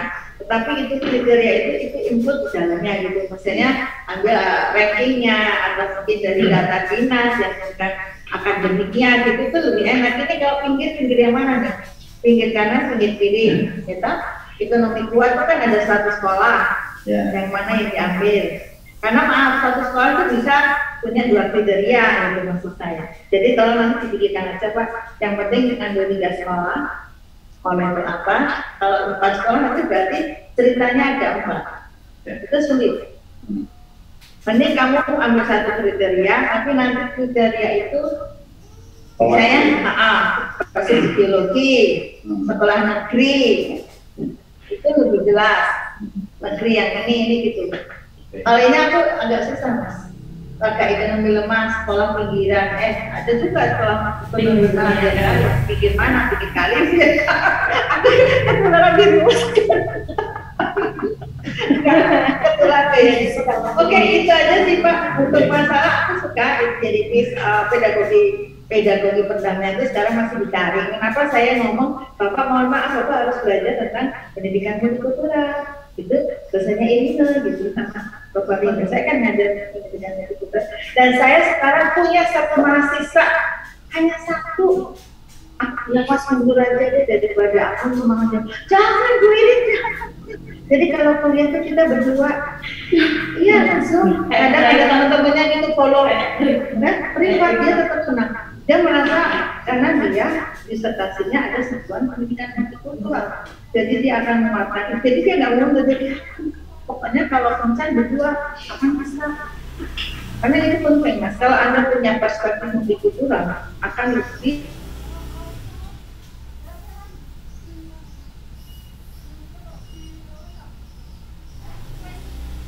konten itu tentang pendidikan perdamaian di keluarga tokoh agama di Kalimantan.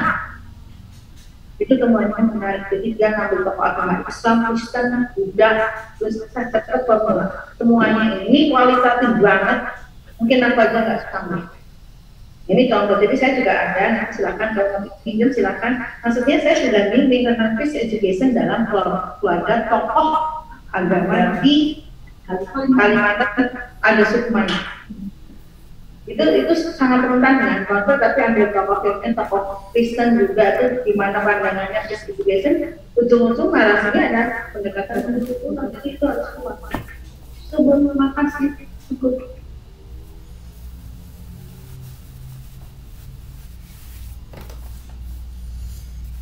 Menarasikan bentuk-bentuk kekerasan fisik simbolis.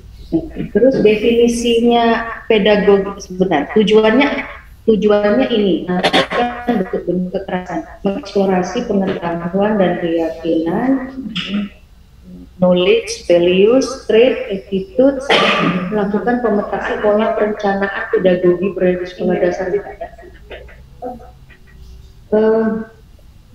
sebentar, saya tuh agak bingung terus terang. Apa sih arti pedagogi perdamaian? Kan bahasa Inggrisnya Peace Education Pedagogy, ya. Johann Galtung tahun 75, ya kan? Tapi dia mengatakan bahwa teori itu kuat. Nah, sekarang maksud saya karena ini sesuatu hal yang baru, ya, artinya satu hal yang baru untuk dikaji, ya, artinya belum. Pak Wahdan mengartikannya apa pedagogi perdamaian kalau tujuannya begitu? Ya, segala upaya pendidikan dan belajar sekolah yang mengarahkan kepada sikap hidup damai. Aspeknya, komponennya apa yang dipakai? Aspeknya apa yang damai itu perilaku. Jadi itu indikator. Ini lebih aspek. Karena kita mengatakan bahwa aspeknya ya satu aspek kognitif sama ya satu kan saya mau melihat itu bagaimana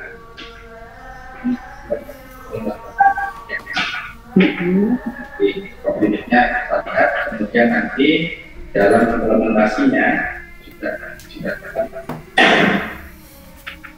berarti tujuan penelitiannya kebolak-balik. Kalau misalnya pertama langsung menarasikan bentuk-bentuk kekerasan, itu sudah langsung behavior.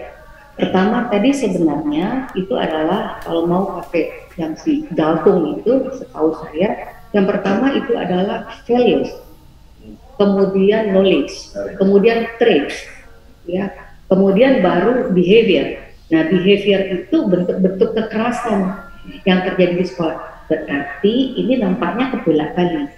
Makanya saya tanya tadi sebenarnya Peace Education Pedagogy yang dipakai itu komponennya apa?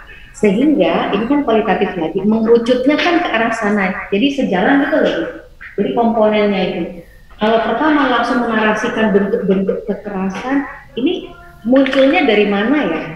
Ceritanya gitu. Memang ternyata ini hanya sekedar eksperimen ya. Ternyata meneliti tentang masalah kekerasan itu yang paling sulit membagi data. Dari temuan kami kemarin juga yang datanya ada dan tiada itu agak ekstrim. Jadi ada kemungkinan orang itu menutupi untuk studi. Kenapa saya biarkan? Kami tadi biarkan mungkin potret itu ada dulu. Kalau aku mungkin menggambarkan ada, jadi aku menggambarkan si data. Jadi data masuk ada menggambarkan ini loh empirik data yang nyata itu kayaknya gitu. Terus dari data empirik kemudian ada coba untuk narasikan dalam perspektif pendekatan pedagogi itu mungkin itu yang saya biarkan karena dalam nyatanya waktu kami juga melakukan penelitian pada awalnya adalah melihat jenis dan bentuknya kayak apa. Itu hal yang sangat sulit karena antar budaya itu pun juga menggambarkan interpretasi berbeda. Kemarin dari waktu saya belum saya analisis karena anak Papua sama anak Jawa itu beda banget. Terutama dalam ini verbal bullying. Jadi ini tadi sementara saya biarkan karena saya pikir Bapak memang akan sangat kualitatif akan melihat apa sih yang terjadi dengan itu. Jadi gambaran itu kamu nanti memotret gimana sekolah itu. Aku tadi menggambarkan secara maksudnya saya kalau di awal sekolah belum bisa mengidentifikasi kekerasan, kan tidak akan mungkin ada kesadaran. Jadi pertama itu lebih ke data empirik, kemudian langsung digali values-nya apa, knowledge-nya apa, skills untuk menuju di end pedagogi itu adalah managing konflik kan, sebenarnya kan begitu. Mungkin bisa begitu juga ya. Ini dari data empirik, pengetahuan, aspirasi, pemetaan pola perencanaan pedagogi cuma nomor 4, 5, 6 mungkin Karena kan tujuan penelitian ini sekali lagi kalau kualitatif case tadi kan Pak Wadan itu kan melihat keunikannya, ya kan, keunikan dari base education pedagogi yang ada di SD Surakarta itu, gitu kan.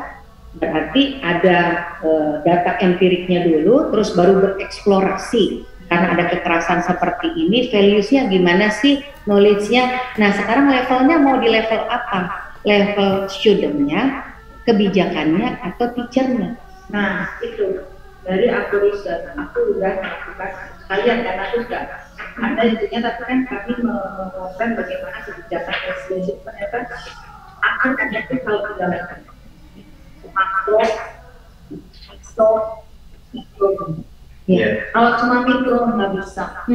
Karena apa? Sering school itu menjadi sesuatu yang penting. Itu nanti yang dia nyari untuk. Iya. Jadi di level mana gitu? Ini kan bagaimana narasi kekerasan apa tadi yang tadi Pak Wadan? Kekerasan Hilang. Iya.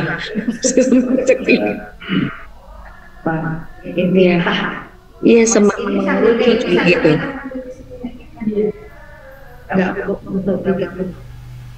Terus saya juga ini dikatakan langsung sebenarnya yang penelitian sudah saya akan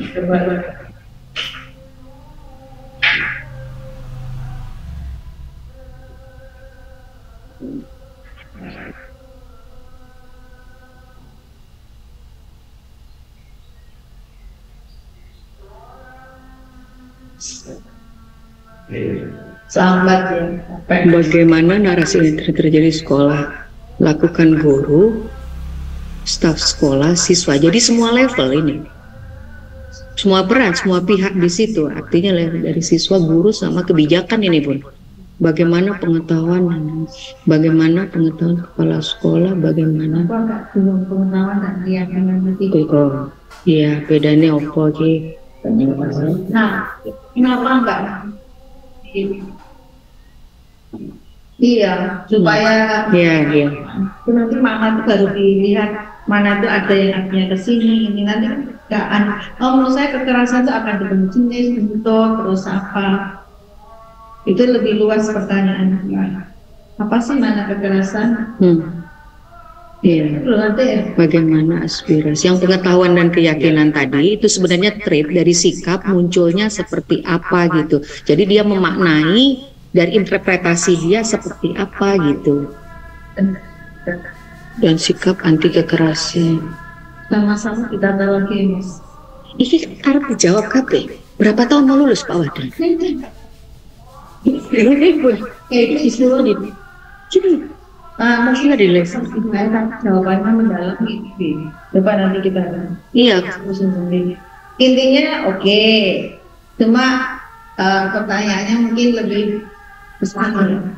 Ini banyak banget loh. Nanti dipikirkan ya Pak Wadan. Ini ajib banget loh untuk beberapa sekolah dan semua ini. Karena kan harus dalam, harus dilihat bentuk yang apa menurut pedagogi itu pedagoginya lama sudah breakdown ini yang kamu lihat ini, dan pedagoginya itu apanya gitu, ini itu ya. Jadi nanti ketika menganalisis data lebih merujuk pada konsep. Pedagogi perdamaian itu kan ada konsep besarnya, yang itu mendidik sana, itu lebih related dengan jawabannya dan analisisnya lebih gampang. Sudah siap-siap nih Bu, saya mereka pas-pasan dan nanti kita dimarahin sama Allah. Kalau Bang Bara langsung begini. Udah. Enggak, maksudnya mau aja tadi kayak gitu. Itu aja. Dan ini base-nya itu iya, fokus problemnya itu yang diangkat apa. Jadi data empiriknya harus kuat, lihat antara diskrepansi apa yang seharusnya ada di sekolah dan kenapa, ada apa ini, gitu. Nampaknya data-data terkait dengan prevalensi mungkin behavior problem, terkait dengan moral dan yang lain-lain itu harus ada, gitu.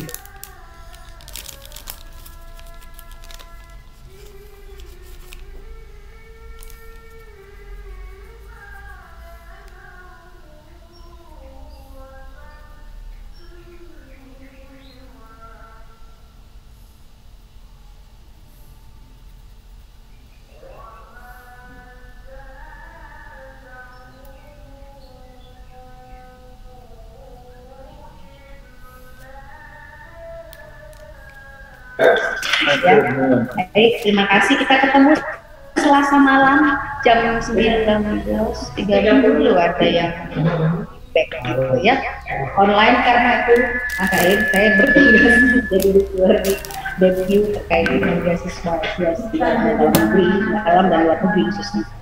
Ya, jadi mohon maaf kita tidak bisa menyelenggarakan, ini tugas terakhir. Jadi di review saya itu 6 kali dalam setahun gitu, harus bertugas tanggal 1 sampai 4 itu adalah tugas terakhir. Ya, jadi mohon maaf sekali tidak nyaman mungkin kalau malam, tapi kita tetap melek. Ya, nanti perlu coret-coretnya ya, Bu. Ya, berarti kita hari Selasa mulai presentasi ya. Presentasi bab 1. Yang maksud bukan yang kita yang lain aja. Yang ini supaya sudah mulai berproses ya. Ada waktu. Mas siapa? Mas saya mata Paris minta ininya. Dan mereka ya. Ditaruh di GC ya urutannya ya Kak, dan 1 hari sebelumnya tolong sudah di yang hari ini relawan, kalau bisa sudah jadi relawan jangan yang pertama ya biar nggak banyak sayang. Terima kasih.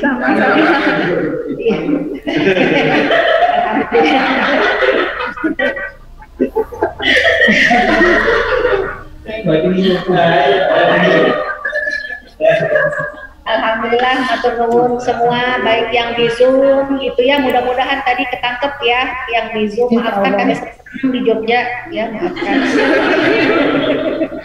biar nanti terinspirasi untuk hadir di Jogja. Juga yang hadir, Bu Irin, selamat jalan, semoga lancar Bu. Kembali ke tanah air dengan selamat, sehat dan membawa ilmu yang tambah bermanfaat. Ya. Alhamdulillah. Waalaikumsalam warahmatullahi wabarakatuh.